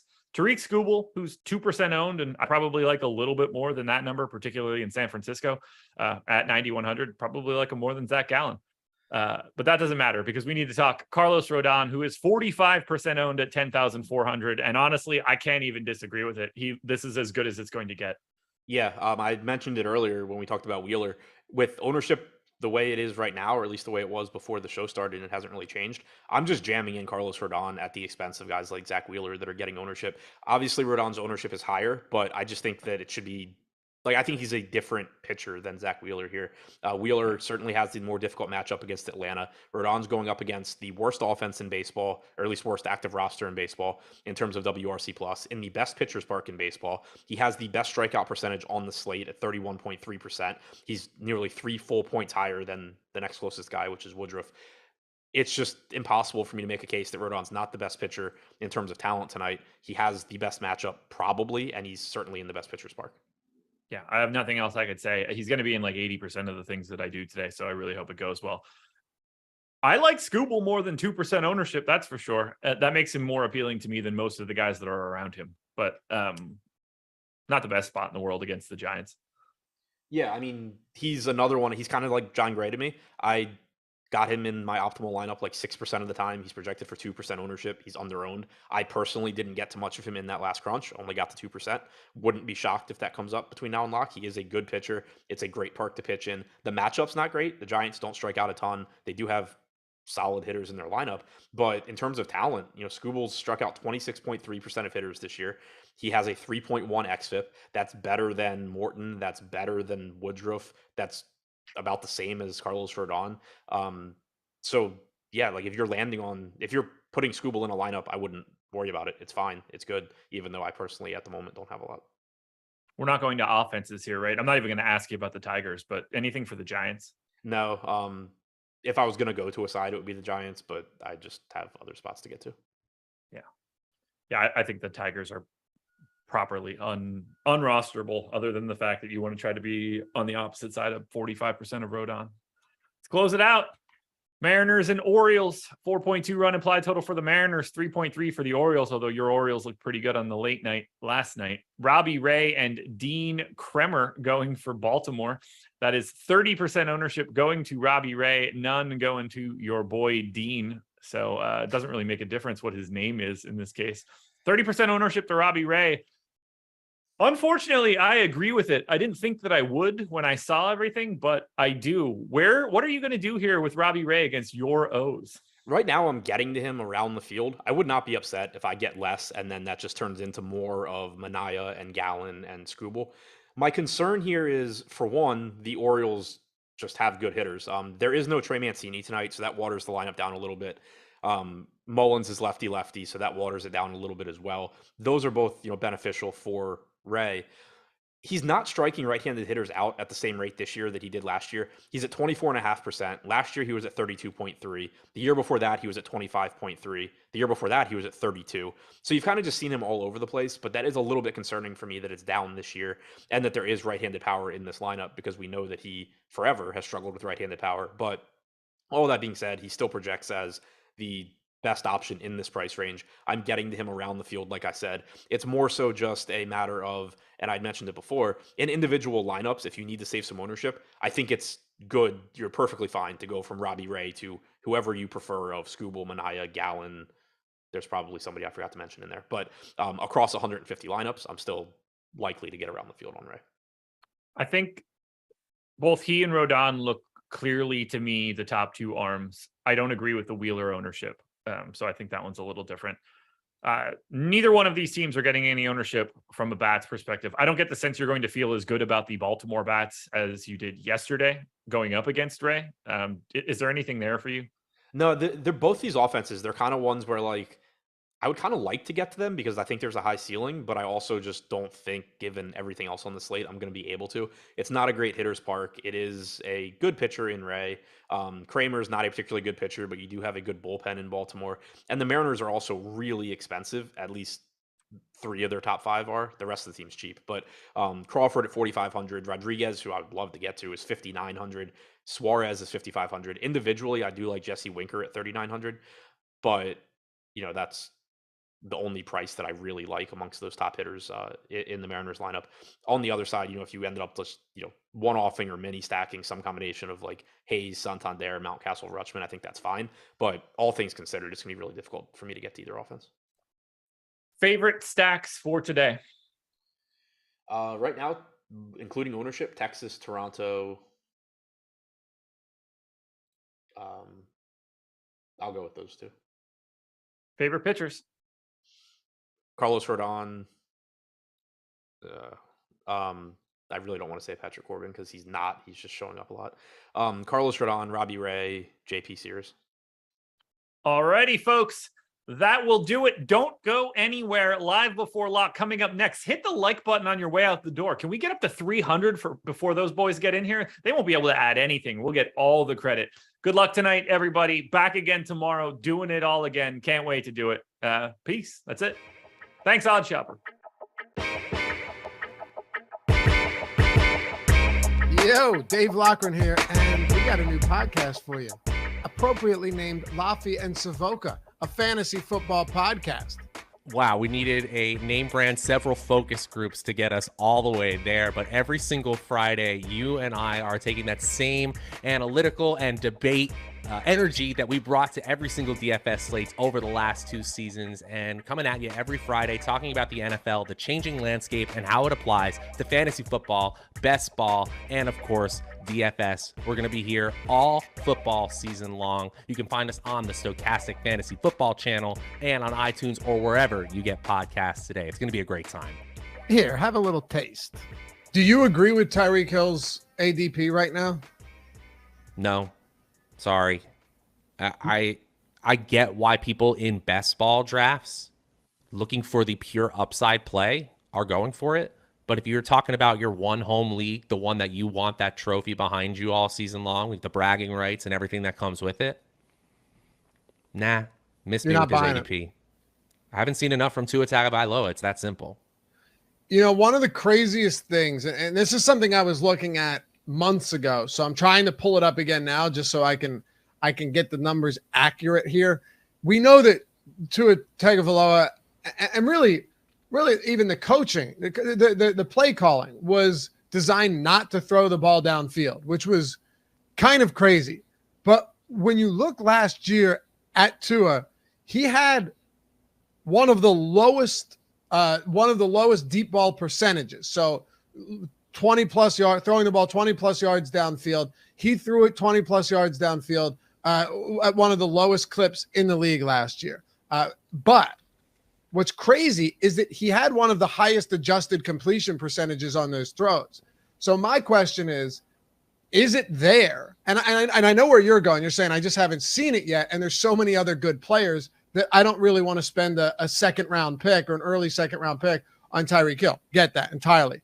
But at the same time, I don't think it's impossible that the Tua actually isn't terrible when it comes to deep balls if they open it up. But now we need to get everything right. And it's scary to need to get 3 things right with all the stars aligning when you're drafting a guy that early.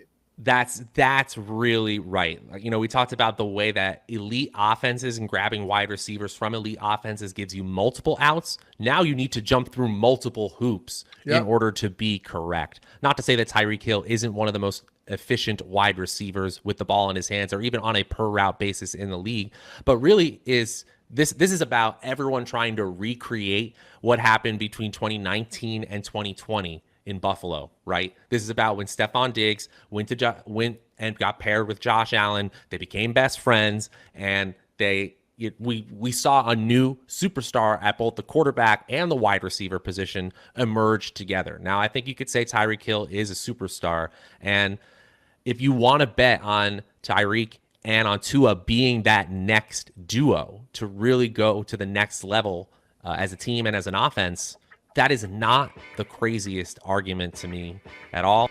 Tasted good, huh? Come hang out with us every Friday afternoon.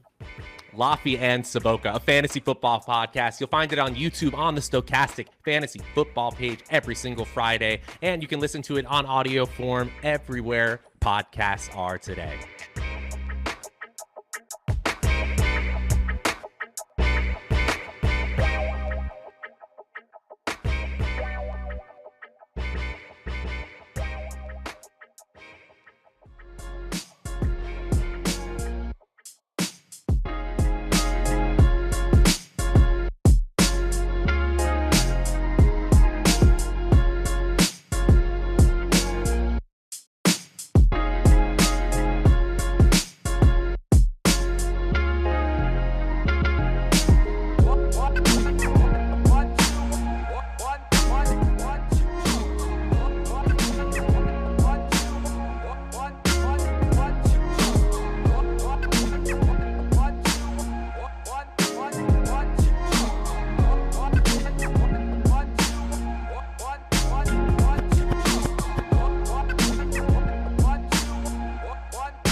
It's 888. God, why are you so dramatic? You have to be so gosh darn dramatic.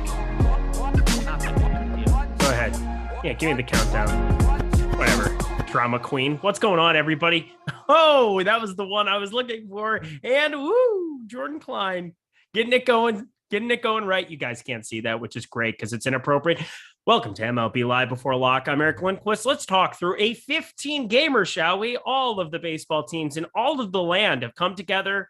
They've given us this glorious DFS slate for DraftKings FanDuel purposes. Hit that like button, subscribe button, and notification bell. If not for me, which I understand, live and let live. I know what I said. Won't say the name of the tour. We got my buddy Greg Ehrenberg up there at Ehrenberg DFS over on the Twitters. Go follow him there. How you doing, my dude?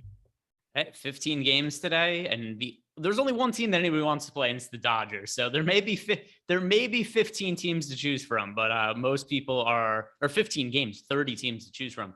Most people are not utilizing all of the options. So once again, going to be a big talking point. The Dodgers were a big talking point yesterday, and today they are once again going to be in about a third of the field's lineups, despite the fact that there are 29 other teams to choose from. So most people already know where I stand on this. They're going to find out where Eric stands in a little bit, but we're going to be talking through the best ways to play tournaments today. I mean, I had 0 of them yesterday, so that was good. That was a lot of fun. I had all the Baltimore Orioles, and they just couldn't get it over the hump there on a couple of those. I played Oakland A's. I had some weird-looking lineups yesterday. Jammed the Twins. That worked out well. Didn't really have Texas. Didn't really have Toronto. I think you could have probably found some combination to the top, but lots of ways to skin a cat. And the way I did it yesterday was just not playing Dodgers. We'll see. I'm somewhere in the middle today, because there's a part of me that thinks that coming off of yesterday, the people who do this day in, day out, they might be apprehensive. There's a recency bias attached to it, but we'll see. Our projections just have them getting jammed again here. So before we even start this show, what do you think the major keys to tonight's slate are going to be for you? What are you wanting to have happen more than anything else? Not the Dodgers to be the highest scoring There team. we go. I mean, anything other than that, and I feel pretty good about the slate, as long as it's just not the Dodgers that are the highest scoring team, which was the same thing I said yesterday. It's the same thing I say about every single chalk offense, but this is extreme.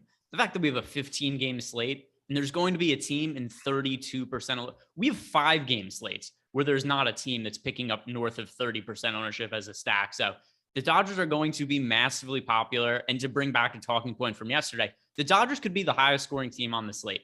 You could stack them. They could score 12 runs, and you might not min cash even with the Dodgers as a stack, because a third of the field is playing them. Therefore, about half the people that stack the Dodgers, even if they are the highest scoring team, aren't going to be able to cash today. So I think the path to least resistance is going to be looking elsewhere. It doesn't mean that the Dodgers don't have high upside. They clearly do. It's just too much ownership for me. All right, I'm with you. Everything you said is exactly the way I feel. That's great, because we don't have to rehash that at any point in time, because you and I are on the same side when it comes to Coors Field. I think we've always been on the same side. There's the rare exception where a good pitcher is on the mound and the pitcher is underowned, and then the offense is underowned on the other side. But it's very, very rare. It's like an Aaron Nola type situation, a Carlos Rodon situation. If they end up in Coors, that is not what we're running into today. Well, at least with one of the teams. The other team, yeah, we'll talk Kershaw. But let's talk chalky pitching, shall we? Because this is what we're here to do, and it is Carlos Rodon. Before we start, so there's one thing that very, very important. Very, very important. There's a new DraftKings contest posted in the lobby today. Shut the fuck up. We're not talking about this garbage, this trash. 2 days from Did you now, see this press conference of these sadistic psychopaths who just love to talk out the side of their mouths and be like, dude, I do what I want. I got the money to do what I want. You know what you can also do? You can also shove it and get out of the public eye. That's another thing you can do. Brooks Koepka, freaking joke bastard. I just can't stand that dude. He's just a little weasel. He's a little weasel. He's a little weasel. And you know what? It's embarrassing. He's an embarrassing individual. I hope he knows how embarrassing he is as a person. I hope he recognizes how ridiculous he sounds. And Bryson DeChambeau, you're not far behind. Look, I understand you're not as good at golf as everybody has ever thought. And it's kind of the way I've always felt about you, is that you're just not that good. You've got a ceiling. You figured out some stuff here and there. But here's what it comes down to. You're a piece of trash too. Go back to Texas, sit on your mound of money, and don't talk to me ever again. All right, cool? $9,800 on Thursday. Koepka is $10,000. Who's the better value? Carlos Rodon is 10-4 on the DraftKings slate today. We're going to talk about him in a sport that matters, in a game that matters. San Francisco facing Detroit. All signs point towards Carlos Rodon. Zach Wheeler, I am very surprised. 10-8. Talked about it earlier. The guy's given up 3 home runs, all to lefties this season. He's not given up a right-handed home run all season long, and that's kind of what you're running into here. You get Riley, you get Ozuna, you get a lot of these guys. I don't really understand the Wheeler ownership. I understand he can limit the power there, so maybe there's something to be said there, but Rodon and him are not close to me. What are you planning to do in regards to these top 2 pitchers? Yeah, Rodon's pretty clearly the number 1 overall pitcher on the slate, and he's picking up a lot of ownership also for a slate of this size, but the pitcher ownership to me is not problematic if you're going to be contrarian at offense, which is what I'm going to be doing. So Carlos Rodon, I have no issue getting to him in bulk today. 10,400 over on DraftKings. On FanDuel, he's 10,600. 31% ownership on FanDuel. DK, like I said, nearly 50% ownership. It's a lot, but I don't really mind it that much. I think there's an incredibly high floor and ceiling when it comes to Rodon. I think his odds of failing in this spot are pretty low. You know, yesterday we had some chalk pitchers that failed, but they weren't the quality of Carlos Rodon or anything like that. So I really, really like getting to him. I'm going to be loading up. And then once again, the reason for me, the ownership is an issue is because I'm going to be different at offense. If you're stacking the Dodgers and playing Carlos Rodon, that's a really, really difficult lineup to differentiate yourself with. I have 95% Carlos Rodon. I don't think that's unreasonable as long as you aren't playing Dodgers. I'm not playing Dodgers, so that's cool. I just think, well, there's one Dodger that I'm playing, and we'll talk about it. But I'm pretty sure that the easiest thing you can do on this slate today is just be overweight to Carlos Rodon. I think he'll be 50. Like, just looking at the ownership that we have here, we have the best ownership projections at Stokastic, and just shows us 41%. If he's truly going to be that, I'm going to be more than double the field, and I will just run with it. Now, Zach Wheeler, in terms of top 2 percentage, he's 0.1% higher. Take that for what you will. I don't completely understand it. I do think that he's a guy that can limit some of the damage. I said it again, only 3 left-handed home runs against him this season and 0 from the right side. Pretty ridiculous limiting power numbers here for Zach Wheeler. Over 300 batters faced in that sample size too. I just look at this Atlanta lineup is not one I want to go out of my way to pick on. Their addition to Harris, not just from a defensive standpoint, where he's one of the best center fielders I've probably ever seen, you know, put him in the Buxton bucket, but like the guy is just an absolute monster. And now he's hitting at the plate too, a 330 average, 3 homers, 14 ribbies already. I mean, this is just another guy from the left side who creates some issues up and down this lineup. Mike Ford, what a random guy to be showing up in the lineup today, but I just don't know how to get to Zach Wheeler at 30%. Are you getting to him in any kind of a nominal way? Yeah, I think this is also still a high upside spot for Zach Wheeler. There's obvious risk involved, but here's the flip side. The Cardinals, the Braves strike out a ton against right-handed pitching. They have a 24.3% strikeout rate overall for the season. By the way, is it just me or is FanGraphs down right now? Let me see. I copied into a spreadsheet. Let me see. The individual player. It's just you. It's just you. If you try to go to the individual player pages, though. Individual players. Just because I was trying to bring up some Wheeler numbers. Oh, all right. Well, fuck me then. Look at this. Absolutely. Here's what happens. You try to trigger Eric with a couple of live golf references, and karma comes in and brings me down by not making FanGraphs work on my internet. Well, that the Lord smited Gregory Ehrenberg on sight. Yeah, I did it. Eric's too good of a person. He hexed me.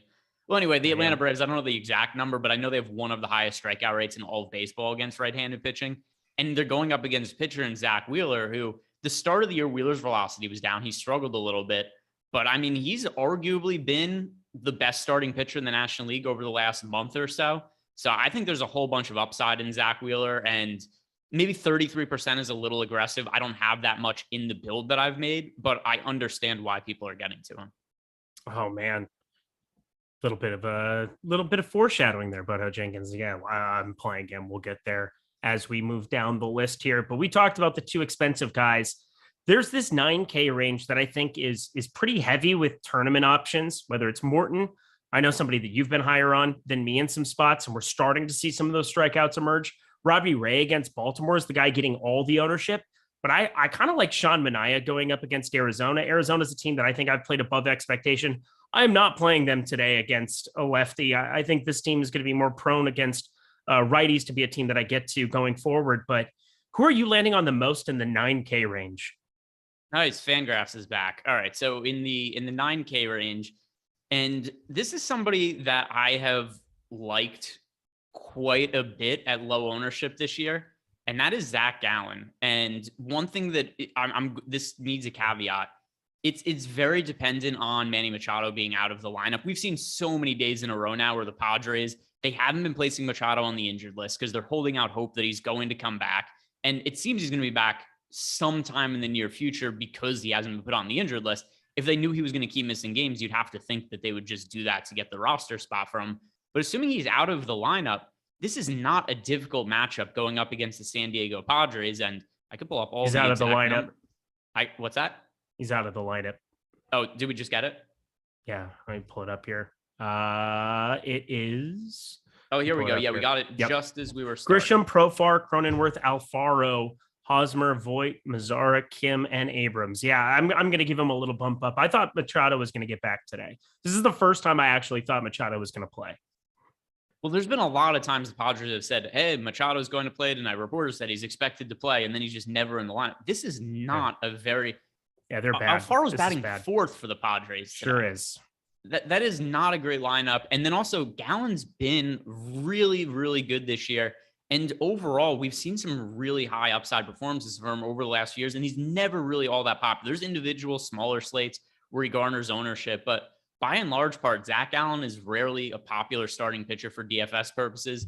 And he's really produced good results. So I think Gallen, just based on him being a potential pivot off of guys like Wheeler or Rodon, he's 6% owned. Wheeler and Rodon should be projected for more fantasy points. They're safer cash game plays, but for tournament purposes, I really like Gallen as a pivot, and I think he's going overlooked. Yeah, this is going to change some stuff in my lineups for sure. As we're kind of adjusting stuff. I threw up some dummies, dummy lineups, just, they're going to be dummy lineups no matter what. But I'm looking at Gallen as a guy that I want to just get to a lot more now here. I'm with you. San Diego's just a team I think sucks. I cannot believe how good they've been. It's been a lot of the pitching staff, but even the bats absent Machado have kind of woken up for them. I don't believe it. I don't buy into it. I like Gallen a lot here. I'll probably play a lot of Rodon with Gallen, which will change some of my lineups here because there's one pitcher on the bottom end that I'm just going to get to in a crazy amount of bulk. And, we talked about the 9K range for the most part. So if there's anything else you want to add there, sweet. But there's one pitcher in JP Sears all the way at the bottom at 6,100, and he's my favorite pitcher of the day outside of Carlos Rodon. This kid is just destroying AAA, sub 0.75 whip, over a 30% K percentage, translated to his first outing here for the Yankees, just completely, he just looked good, like not a rotational pitcher or somebody that is just randomly getting called up. 5 innings pitched, 5 Ks. I think there's more meat on the bone against Oakland even. Yeah, Baltimore was a decent enough lineup at home, but man, I think there's a massive amount of upside. He's now stretched out, going 84 pitches there, back May 25th. It's a month later. Everything continues to be just nails at the AAA level. I don't know how I don't get to this guy in absolute bulk. Is he somebody you're going to play as much as I am today? Yeah, and I don't buy the ownership projection. He has to be higher on than this, right? If he's not, I have like 60% of him right now for DK. Maybe it's easy enough to spend up at pitching and people don't find a need to get to him. But so earlier in the day when I was doing the strategy show with Adam, Patrick Corbin was really popular and JP Sears was not. And I was just looking, I go, surely some of that ownership from Corbin has to go to Sears. Instead, both of them have become less popular. And I don't think Corbin really warrants exposure today, but I think JP Sears is by far the best cheap punt play as an SP2 on DK. Like, I don't think there's anybody who's remotely close to him. And if you look at what we've seen from him so far this year, he's only pitched 7 innings in the big league. So we can't really put all that much stock into that. But you look at the AAA starts to what you were mentioning before, 1.83 ERA, 2.46. That's been really good. The year before, so last year in AAA, 2.87 ERA, 2.76 FIP. And then also you look at the strikeout numbers, over 30% just every year pretty much in the minor leagues at this point. He is pretty decent strikeout projections on Zip and Steamer, looking at 23 and 24%. So you consider the price tag and the matchup he has today, it's a really good spot. And the only thing I'm skeptical about is it's such a good spot that it just makes me really confused why the ownership is so low. What happened today? Because his okay, Prize Picks. Everybody should head to Prize Picks right now. I know that this is OddsShopper, but you know what? I think they'll forgive me. Prize Picks right now has a 4 strikeout prop listed for JP Sears. That can't be real. I did a video earlier today, and I like the over of 4.5. It's down to 4. Who is betting that thing down? Why did that change? Couldn't tell you. You're gonna have to ask the Wizards over at Prize Picks. But yeah, that's really low. I remember looking in OddsShopper earlier in the day. I think Sportsbooks had it at 4.5 with the juice on the over, if I remember correctly. Let me see where he's at. Over now. 4.5 is plus 108 at a Sportsbook. So if you guys head to oddshopper.com, we'll kind of work through this because this is fascinating to me. I mean, I just see him having a massive amount of opportunity to go nuts. 4 is a low number. I mean, we're talking 4.5. If you go to DK, it's just a minus 110 on either side of it. I would still like the over of that, but we're talking, there's the book that you can head to right now to go to JP Sears and get the over at plus 108. But at Prize Picks, 4 is a huge discrepancy to get that hook. Yeah, and like you said, even the sportsbook number 4.5, but we're getting plus money on the over. Currently, we have Sears projected for 5 strikeouts, so I think the over makes sense everywhere. Okay, people are asking how far can he go. I mean, when 85 pitches end of May, it's not like he pitched yesterday. So look, reasonably, how deep can he go? Well, if everything goes right, then 6 innings. He's probably more likely to pitch less than that. He's been pretty regular around 4 or 5 in the minor leagues. I think the Yankees are going to be cautious with him, but it's not somebody I expect to pitch 2 or 3 innings. At a minimum, I think we're getting 4. Yeah, minimum 4, 6,100. And then you're getting a guy that I think projects out for around a 25% K percentage going forward at the bigs. Like, this guy is good. He's very, very good.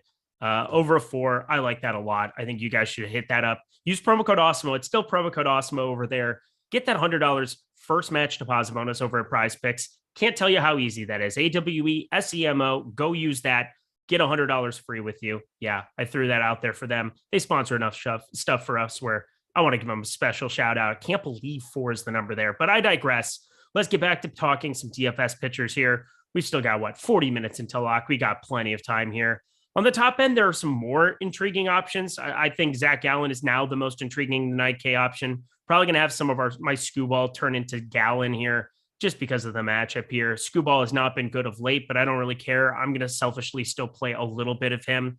And then in the upper 8s, you get like Frankie Montas, really, really tough spot against the Yankees. Framber Valdez never really has the strikeout stuff that I'm going to get to him in DFS, but Luis Castillo at 8,100 against the Cubbies. Middle of the road strikeout type matchup, but good favorable pitching conditions. How do you feel about Luis Castillo and the rest of this 8K range?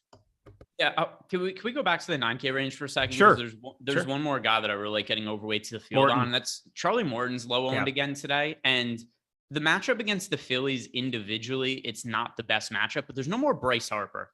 And not no more. It's not like he's dead or anything like that. But for the time being, he's not going to be in the lineup. Broken thumb, undergoing surgery. And if you look at the numbers for the Phillies this year, they've barely been an above average offense, and that's with Bryce Harper in the lineup. Now you're removing their best hitter. It's reasonable to think in the near future this is going to be a well below average offense that strikes out a whole bunch. Already as is, they had a slightly above league average strikeout rate against right-hand pitching. So I think that Charlie Morton, once again, it's going to be risky. Charlie Morton's given up a lot of hard contact this year, but he also generates strikeouts when he's on, and I think he's probably the biggest boom or bust play at the upper tier of the pricing range. And he's also not really garnering any ownership. So him and Gallen are the 2 guys that I like getting overweight to if we're paying up a pitcher. I do like Morton too. Just harder for me to find a lot of spots to get to him at a more expensive tag, 9,700. I'm finishing up some reruns of lineups now that I'm giving a Gallen a pretty sizable upgrade. Again, like it's just a huge bat to miss in Manny Machado. And of course, every single time you look at the Philly lineup from now on, you don't see Bryce Harper in it against righties. Can't imagine that that's a bad thing, Greg. No, whenever you're taking a hitter as good as Bryce Harper and Manny Machado for the same reason, the two guys that I like as contrarian plays at the high end, it's largely driven by, it's almost like an NBA DFS mindset. These guys are getting a boost because there's a player out. No Manny Machado for the Padres, no Bryce Harper for the Phillies, and it doesn't really look like the pricing has changed on either of these hitters from what they would normally be. And sorry, one other thing we didn't talk about. Robbie Ray is massive chalk now. I was not expecting that. It's a good enough spot for him against the Baltimore Orioles. The Orioles offense has been much better as of late than it was earlier in the season. If I'm trying to pick amongst the chalky pitchers, Robbie Ray is the one I'm most inclined to go underweight to the field on. Yeah, I'll probably play Baltimore with their 3.3 implied run total today. That'll be a great idea. But you get Hayes, Santander. I didn't see Santander in the lineup earlier. Is he a late ad? Did I just completely miss that? Oh, they don't have Mancini in there. That's what it is. Okay. I wrote that down wrong in my sheet. Well done, okay. Eric. Way to go, man. I was going to say, I don't have, there's so many baseball lineups that come out. I don't know if this happens to you, but when a player does get scratched and then the tweets come out, here's the new lineup. And it takes me a second to figure out who's actually the new addition to the lineup and who got removed. It does get confusing. I'm also just dumb. So there's that. Yankees. No doubt. Thank you. Yeah. We're going to get some Sears talking about that. Don't really find a ton like Frankie Montas. I get why he's 5%. He's a really, really good pitcher. This matchup is so brutally difficult going up against the Yankees. I don't want to go out of my way to pick on him. He was showing up in like 3% of my lineups there. I mean, there's going to be a lot of guys who just leak into some lineups here and there, but my God, my priorities are very clear cut. I'm very clear cut going to Rodon, very clearly going to JP Sears. And I think now going to be getting to quite a bit more Gallen. I wish I could get to more Morton along with you here. It just might be a product of, I just value Rodon so much higher. But is that kind of all you wanted to touch on, 9K? We can move down. Yeah, it's because I really do think this is a good day to pay up for pitching. I don't really think there's all that much need to go cheap outside of JP Sears. He's kind of a standout for me in terms of here's the one guy I really like punting with. There's some guys we're about to talk about in the mid-range pricing that I think makes sense, but this is a pretty good slate to pay up for pitching, particularly if you're not rostering the uber popular Dodgers. Okay. Moving down, I think Shane Baz, it's a pitch count thing for me. They just showed that they're going to be protective of him. Milwaukee's kind of a decent enough matchup. I like the kid. I like the stuff. I'm not going to play 7.4% of him or anything like that. He's just falling into lineups. There's not a single other pitcher on the board. I guess the one guy we have to talk about, and maybe I heard something faintly throughout the show last time. I turned it on about halfway through. I think Adam said he was playing Patrick Corbin. I am not playing Patrick Corbin at 5,300. I would rather punch my own face in than play Patrick Corbin at 5,300. Would you like to play Patrick Corbin? Because I sure as F do not. Oh, I would like to see you get punched, though. That sounds like fun. Cute video. Yeah. I like you did like you're a sitcom character or a cartoon character, but and your hair moved. Good evening, MLB DFS fans. Yeah, somebody Hi, Jason, love you. Get punched than you, but so if we're talking about this mid-tier pricing, these are the two guys I want to get to. One of them actually is Shane Baz. I don't know that he is that restrictive of a pitch count.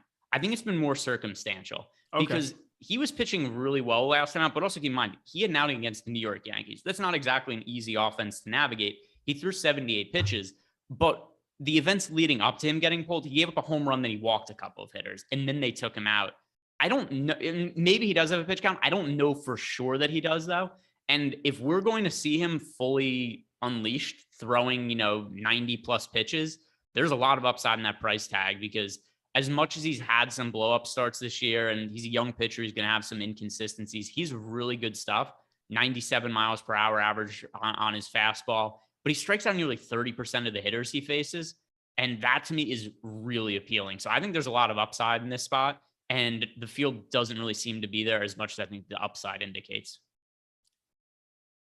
I'm going to disagree. I'm not going to roster him, but I love you.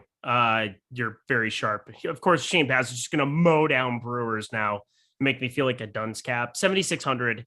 If he were 6,600, I would fire him up. That'd be fun. I think the field probably would too.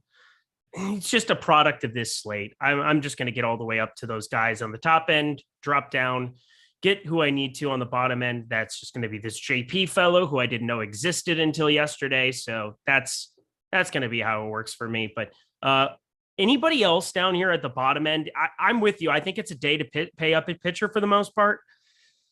Just a product with a slate where I'm not getting to anybody sub 7K that isn't JP Sears. Do you have anybody in mind that you might want to get even like a share or two of? By the way, I want to explain something about the strikeout rate in chat, because people are pushing back against the JP Sears. But the reason people are pushing back is misguided. This is why, because they're saying that, well, if he's a 25% strikeout rate, which would be a good number if he pitches 6 innings, that means 4.5 strikeouts. That only but if you're assuming that, you're assuming he pitches 6 perfect innings. Correct. Right? Because strikeout rate is not the percentage of hitters you get out. It's the strikeout rate is what percentage of hitters you face that lead in a strikeout. So if you pitch 6 innings with a 25% K rate, the expectation is not 4.5 strikeouts. Correct. Yeah, because I mean, you have a number of outs available, and the strikeouts get racked up in accordance to the number of outs that you would get. But as you said, you're going to face more batters than you're going to get strikeouts. So if you face 9 batters and get 6 outs, it doesn't mean that if you get 3 of those strikeouts that all of a sudden you have a 50% strikeout rate or something. That's not how it works.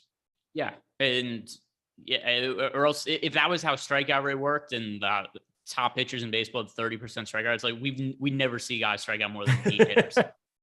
Yeah. Yep. That's kind of how it works. Anything else from pitching you want to touch on before we get over to some stacks?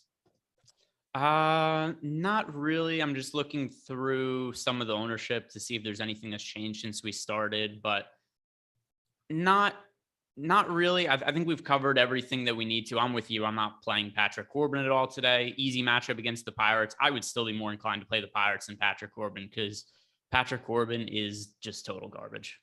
Patrick Corbin is trash. Patrick Corbin is trash. You know what I'm analogizing that to? Do you watch Zach Morris's trash?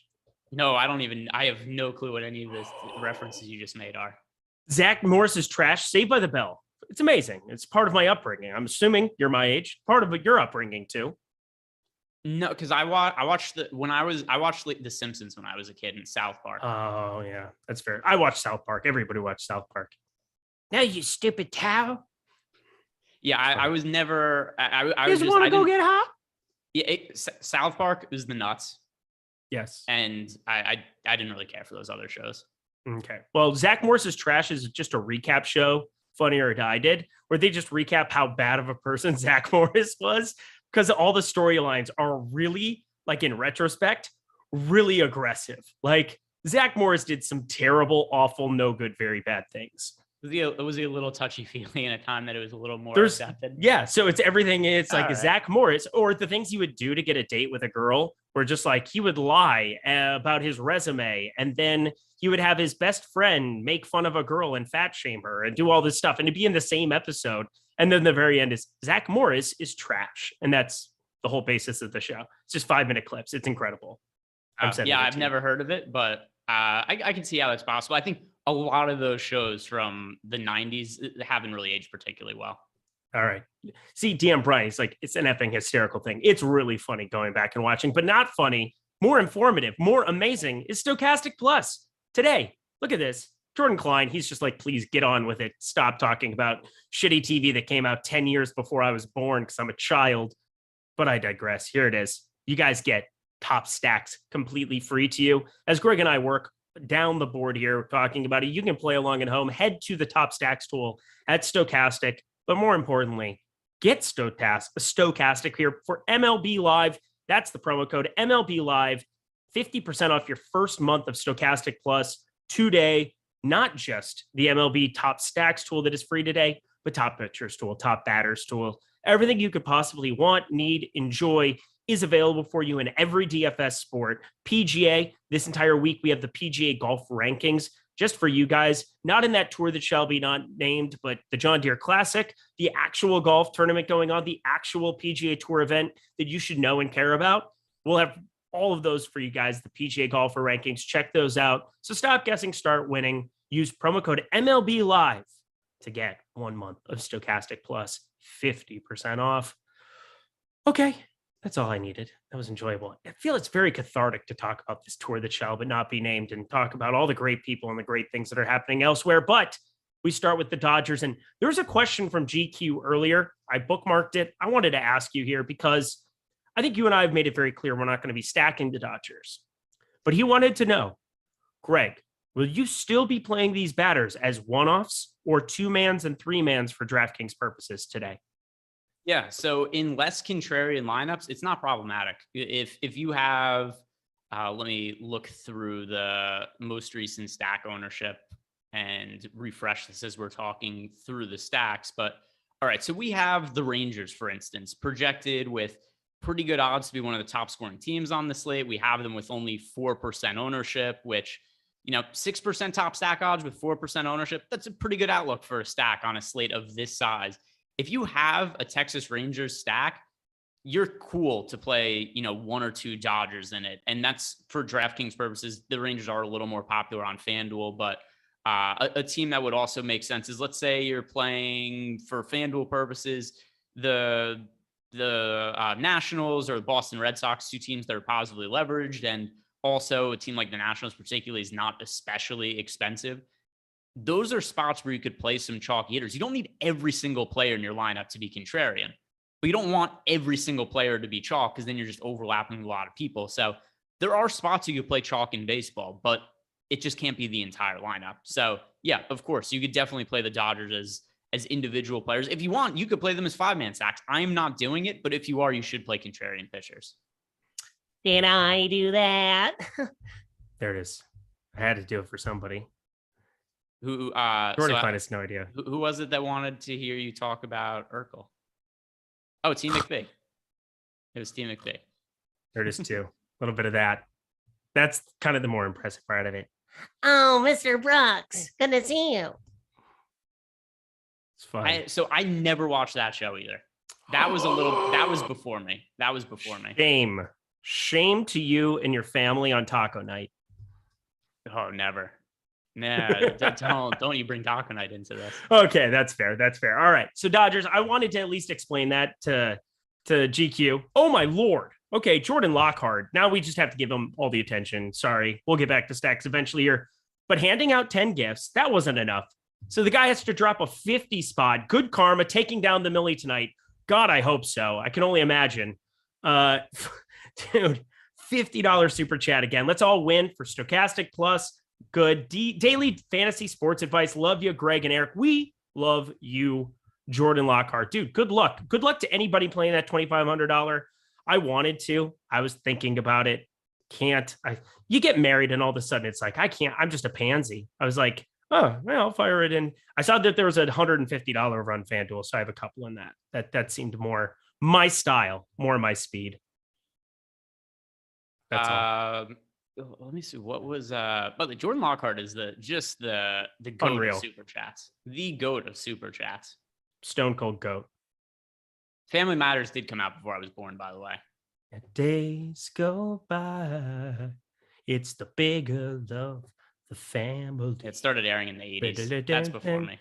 Yeah, see, that would have been before you. But I mean, TGIF, Friday nights, when you were in elementary school, you came home, you watched Urkel. You watched Saved by the Bell. You watched all that goodness. And then Saturday morning TV, you had that. And it was like City Guys, C-I-T-Y. You can see why these guys. You had City Guys. And then what was the other one?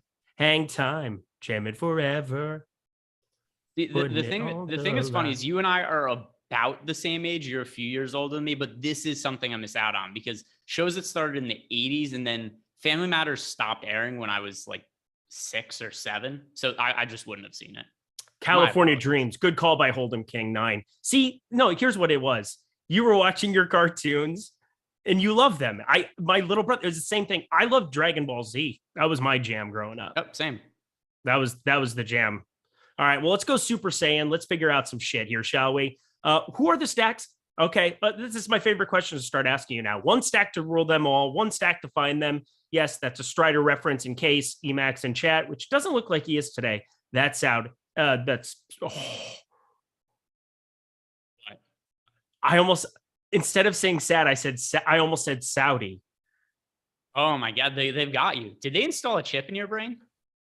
What stack would you play to? Oh man, that was absurd. That didn't feel good. Brandon, $5 super chat. You are the goats. You are the goats. Oh man, that's so sad. Not Saudi. Oh my Lord. Go ahead. What's your favorite stack of the day? Who are you playing in that lovely single entry stack of yours? Brooks Koepka and Bryson DeChambeau. I hate today now. Why did that happen? Why did that happen? Do you think Abraham Answer's a good pivot? I think you should answer my goddamn question, Greg. All right. That was clever enough that I will. Thank you. I will answer. You'll acquiesce. I'll acquiesce. You know what's funny? I'm between the same two teams that I was in between yesterday, and that is the Toronto Blue Jays and the Texas Rangers. These were the same two teams I was stuck in between for my single entry pick yesterday. I ultimately went with the Texas Rangers on DraftKings, and I went with the Blue Jays on FanDuel was my answer, I think, if I remember correctly. For today, though, I'm going with the Texas Rangers, and Jonathan Heasley has been very, very bad this year. And another thing, too, to consider about what happened in the game yesterday, Bubic was so bad and had such issues with walks early in the game. There was a couple errors that were credited, totally bogus decisions by the scorer. Should have just been ruled hits. But that aside, the Royals had to go into their bullpen really early yesterday because of how much Bubic struggled. Heasley this year might have a 4.14 ERA, but he's also walking a ton of guys. He's a 5.52 expected ERA. We've pitched with a 12.2% walk rate in Heasley, who has a not great bullpen behind him and a fatigue bullpen that they had to go to very early yesterday when their starting pitcher struggled. If Heasley walks guys like he did yesterday, this could be one of those spots where we're looking at a position player in the game in the ninth inning. Texas is my second favorite stack of the day. Can you guess my favorite stack of the day? Texas is number 2. Number 1, who does Eric like? The Baltimore Orioles. Nope. That wasn't a bad guess, though, was it? That was not a bad guess at all. That would be outrageous. 3.3 total. Again, they're showing up in like 20 max 150, but my God, there's no way that they're going to be a priority for me. I'm telling you right now, I'm going to have a ton of Cleveland Guardians today. This is the team that I think is getting slept on. It's a doubleheader. Josh Winder on the mound here for the Minnesota Twins, and he is not good. And I, for the most part, maybe I'm a hater, but 465 expected slugging, sub 19% K percentage. This team already does not miss the baseball. And you get a number of these bats being Jose Ramirez, Josh Naylor, Jimenez, Oscar Gonzalez. This 1 through 6, I'm just getting to way more than I expected to. I don't expect them to have a lot of ownership. Maybe it's just this doubleheader thing where, for whatever reason, I just think the ownership comes in much, much lower in these spots. Looks like there is some ownership getting there now. I just refreshed. That's changed. That's sad. Okay. So now everything I just said, take it away from me. I was going to say when you said that they were getting slept 2% earlier. I was like, they're the 4th most popular team on the slate. Now, with that said, though, every team is getting slept on relative to the Dodgers. There's only one team that we really have projected as being massive negative leverage today, because we have the Dodgers projected for 32% ownership right now on DK with a 20% chance to be the top scoring team. Over on FanDuel, we have the Dodgers projected for 27% ownership with a 21% chance to be the top scoring team. Realistically, if you're playing anybody who isn't the Dodgers, and if you have a lineup that doesn't have the Dodgers in it, you're contrarian to some extent. So, I mean, you really could go anywhere outside of LA. Kobe. Bozo's Grand Prize game. Did you ever watch that? WGN, like the Chicago feed. They had, the 1, 2, 3, 4, 5, 6. They had like the arcade game of it too. Bozo's Grand Prize game. I don't know what that is, but I do know the best thing about having the NBA League Pass is that they don't cut to commercials and you just get to watch the in-game entertainment. The halftime shows. I have watched so much of kids doing karate, people, Red Panda balancing the bowls on flipping the cups, or just that weird game they've had kids do forever. Where it's like, here, put on really big clothes and try to make layups. I've seen all of it, and they all suck at them. Red Panda's a goat, though, but everything else It's so bad that it's good. Somebody brought that up, but there was always the first one. And all you have to do is just reach your hand over and put the little ping pong ball in the bucket. And there were kids who couldn't do it. And it was fantastic. Dumb kids. Get better. Get better. Oh, you know what's actually the best ones? One more thing.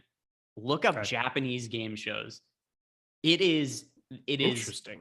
It is like Japanese, Korean game shows. None of it's in English. You don't know what the hell is going on, but it is chaos. It's like people are running up ice. There's iguanas. They're getting bit by animals. Everything is weird on these Asian game shows, and they're the greatest. I'm so in on that. I will definitely be looking that up after the program. But back to the program. I'm rerunning some stuff based on what I'm actually looking at, the updated stuff. It had Cleveland, Minnesota buried. That was my fault, I suppose. So I'm re-ramping some stuff up. Now it's definitely going to be St. Louis. They were always going to be the other team that I'm like, well, I might as well get Paul Goldschmidt, who's just absolutely murdering human beings here.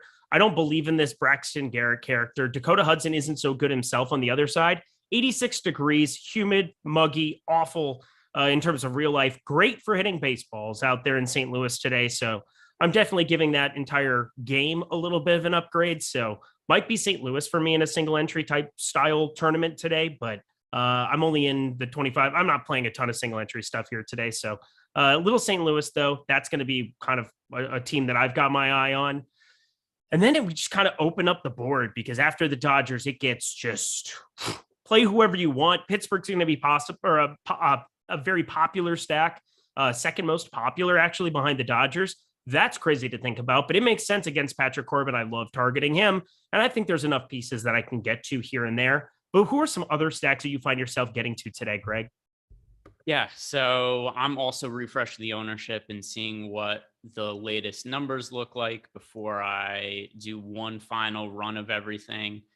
But a team that I did like quite a bit earlier today, which the ownership has come up on DraftKings, but not really on FanDuel, is the Boston Red Sox against Ross Stripling.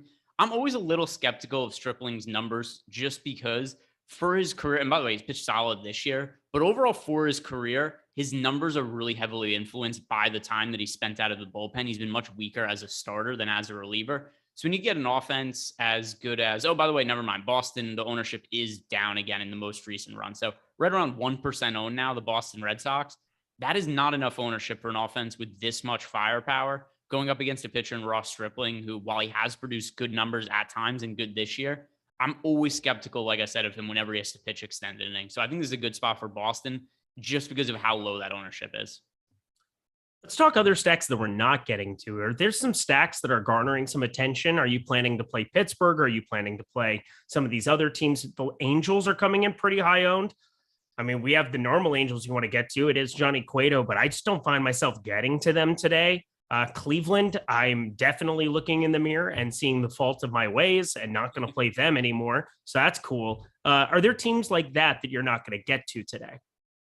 Yeah, so the Angels are one of them. I thought this was a really good spot for them against Cueto, just because Cueto's another guy. I don't buy into any of his numbers from this year. If you look at him the last few years, he's had an expected ERA in the high fours. We've only seen him make a few starts so far this year. And when he pitched in the minor leagues, he sucked. He got his ass kicked when he was down in AAA getting ready to pitch in the big leagues this year. He still ended up getting called up to the big leagues. He's been serviceable. I don't think it continues, but I also don't think it's worth stacking against him when the Angels are going to be 7% owned on a slate of this size. As for the Pittsburgh Pirates, I actually do think that it makes some sense. They're picking up some ownership, but we have them as the top value stack on the slate.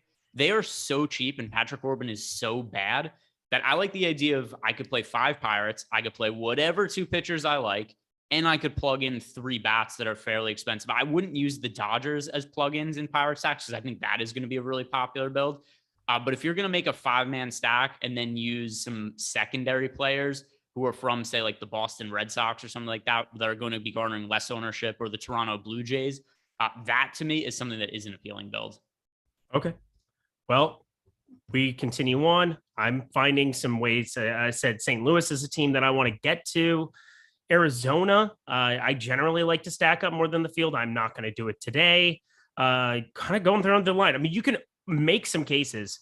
I will say the Yankees against Frankie Montas, I get it. He's very, very good. But these are the kind of offenses. Houston, the Yankees, overpriced, no question about it. But are there any crazy leverage spots that you find yourself getting to on some of these teams that just have expensive bats? Would definitely be a different roster construction, but you're finding in an allocation in your 150? I mean, crazy leverage is so hard to come by, honestly, because it's not like there's one team where it's like, oh, look, this team is 2% owned with an 8% chance to be the top scoring team. The reality is the Dodgers are so negatively leveraged that almost every other team on the slate has slight positive leverage. Yeah. There isn't one spot, though, that I'm like, oh, that's the spot. It's not like that for me. There's a bunch of spots individually that I think warrant being overweight to the field on, particularly if you're making builds that don't have Dodger stacks.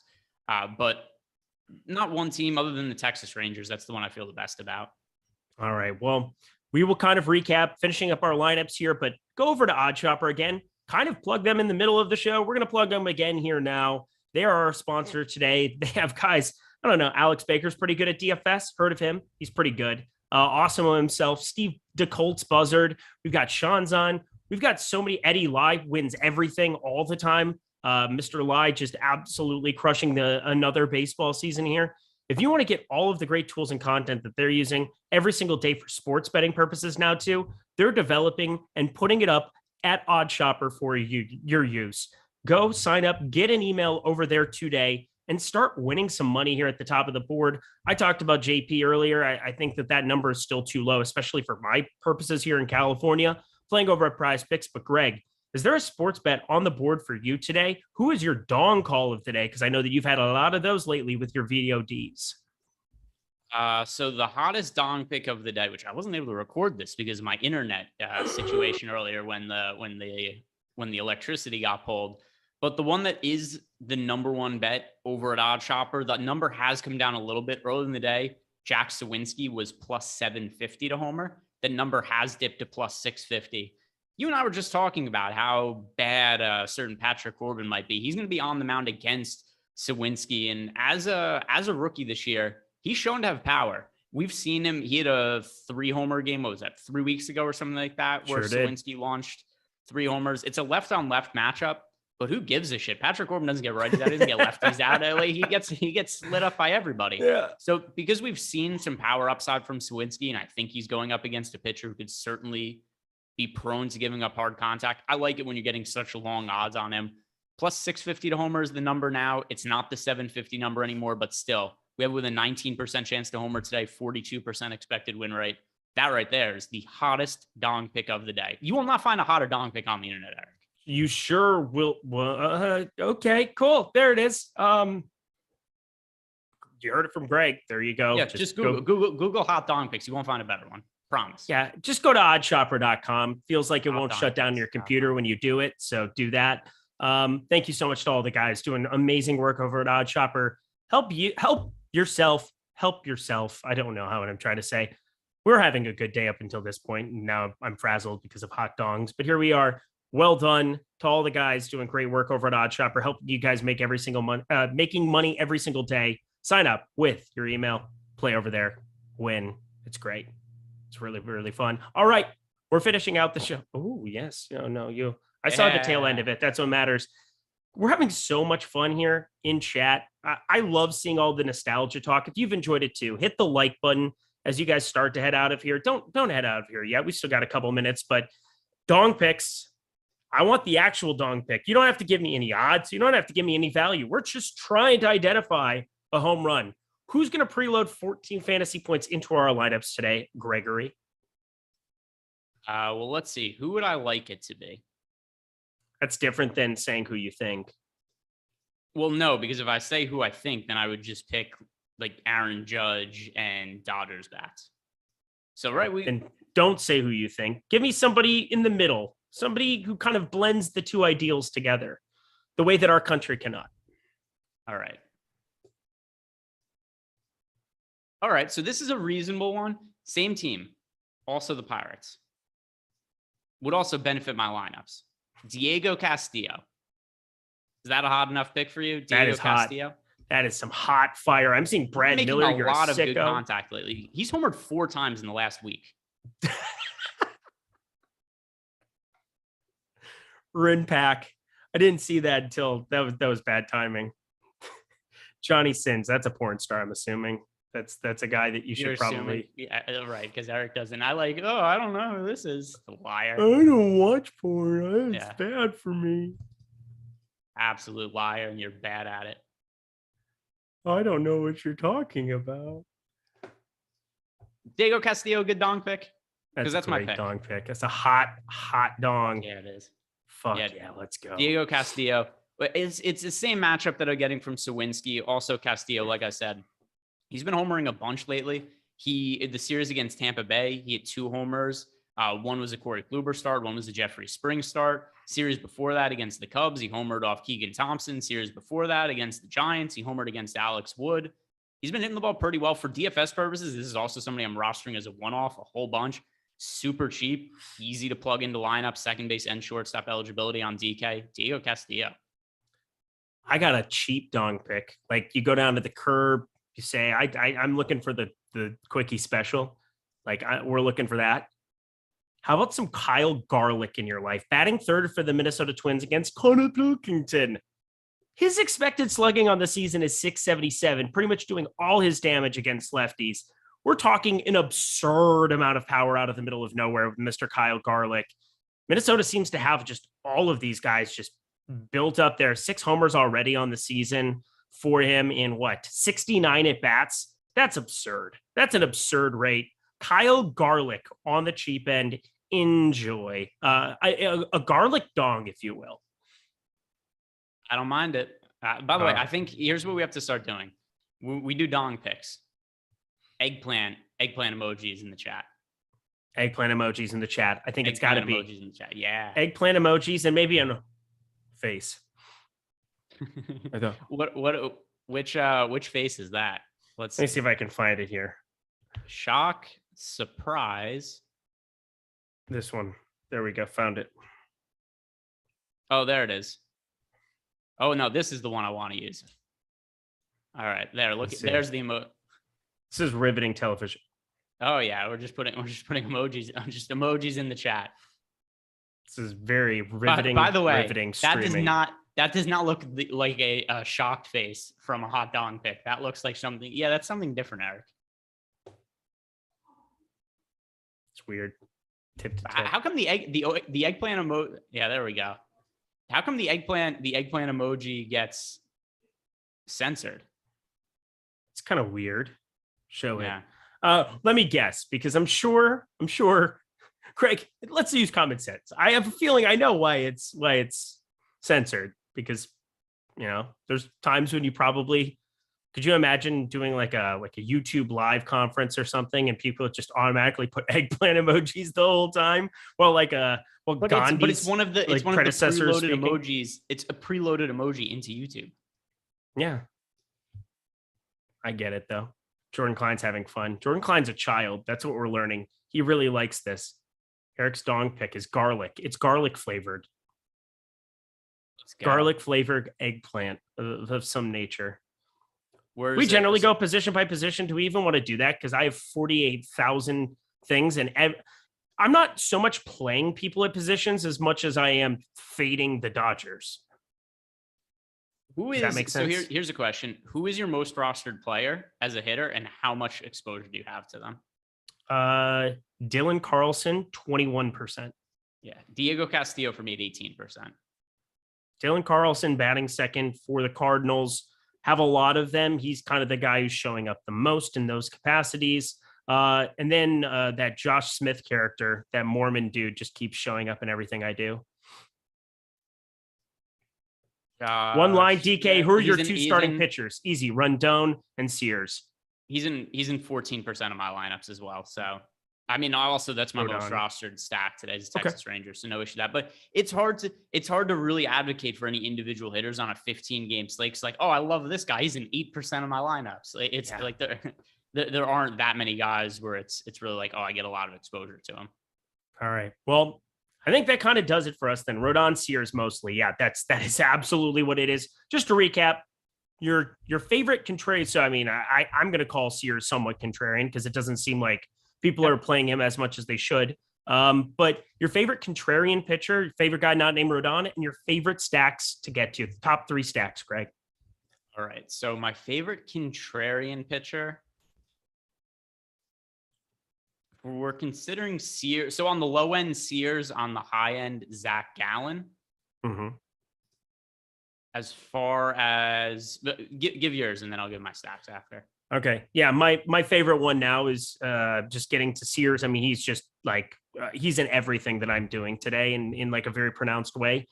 Charlie Morton, a little bit. I got to a little bit more after we talked about him. He's somebody that I think I've just been too low on. No, Bryce Harper does some work for me, but mainly Zach Gallen. You get the absence of Machado. This San Diego lineup is just trash. And so I think he's probably the guy to get to. I'm also at 10% our boy Scooball. So, I mean, I'm now 3X the field in that department, but Sears and Rodon, over 50% of my lineups in each of them. As for stacks, Texas Rangers, Toronto Blue Jays, Boston Red Sox.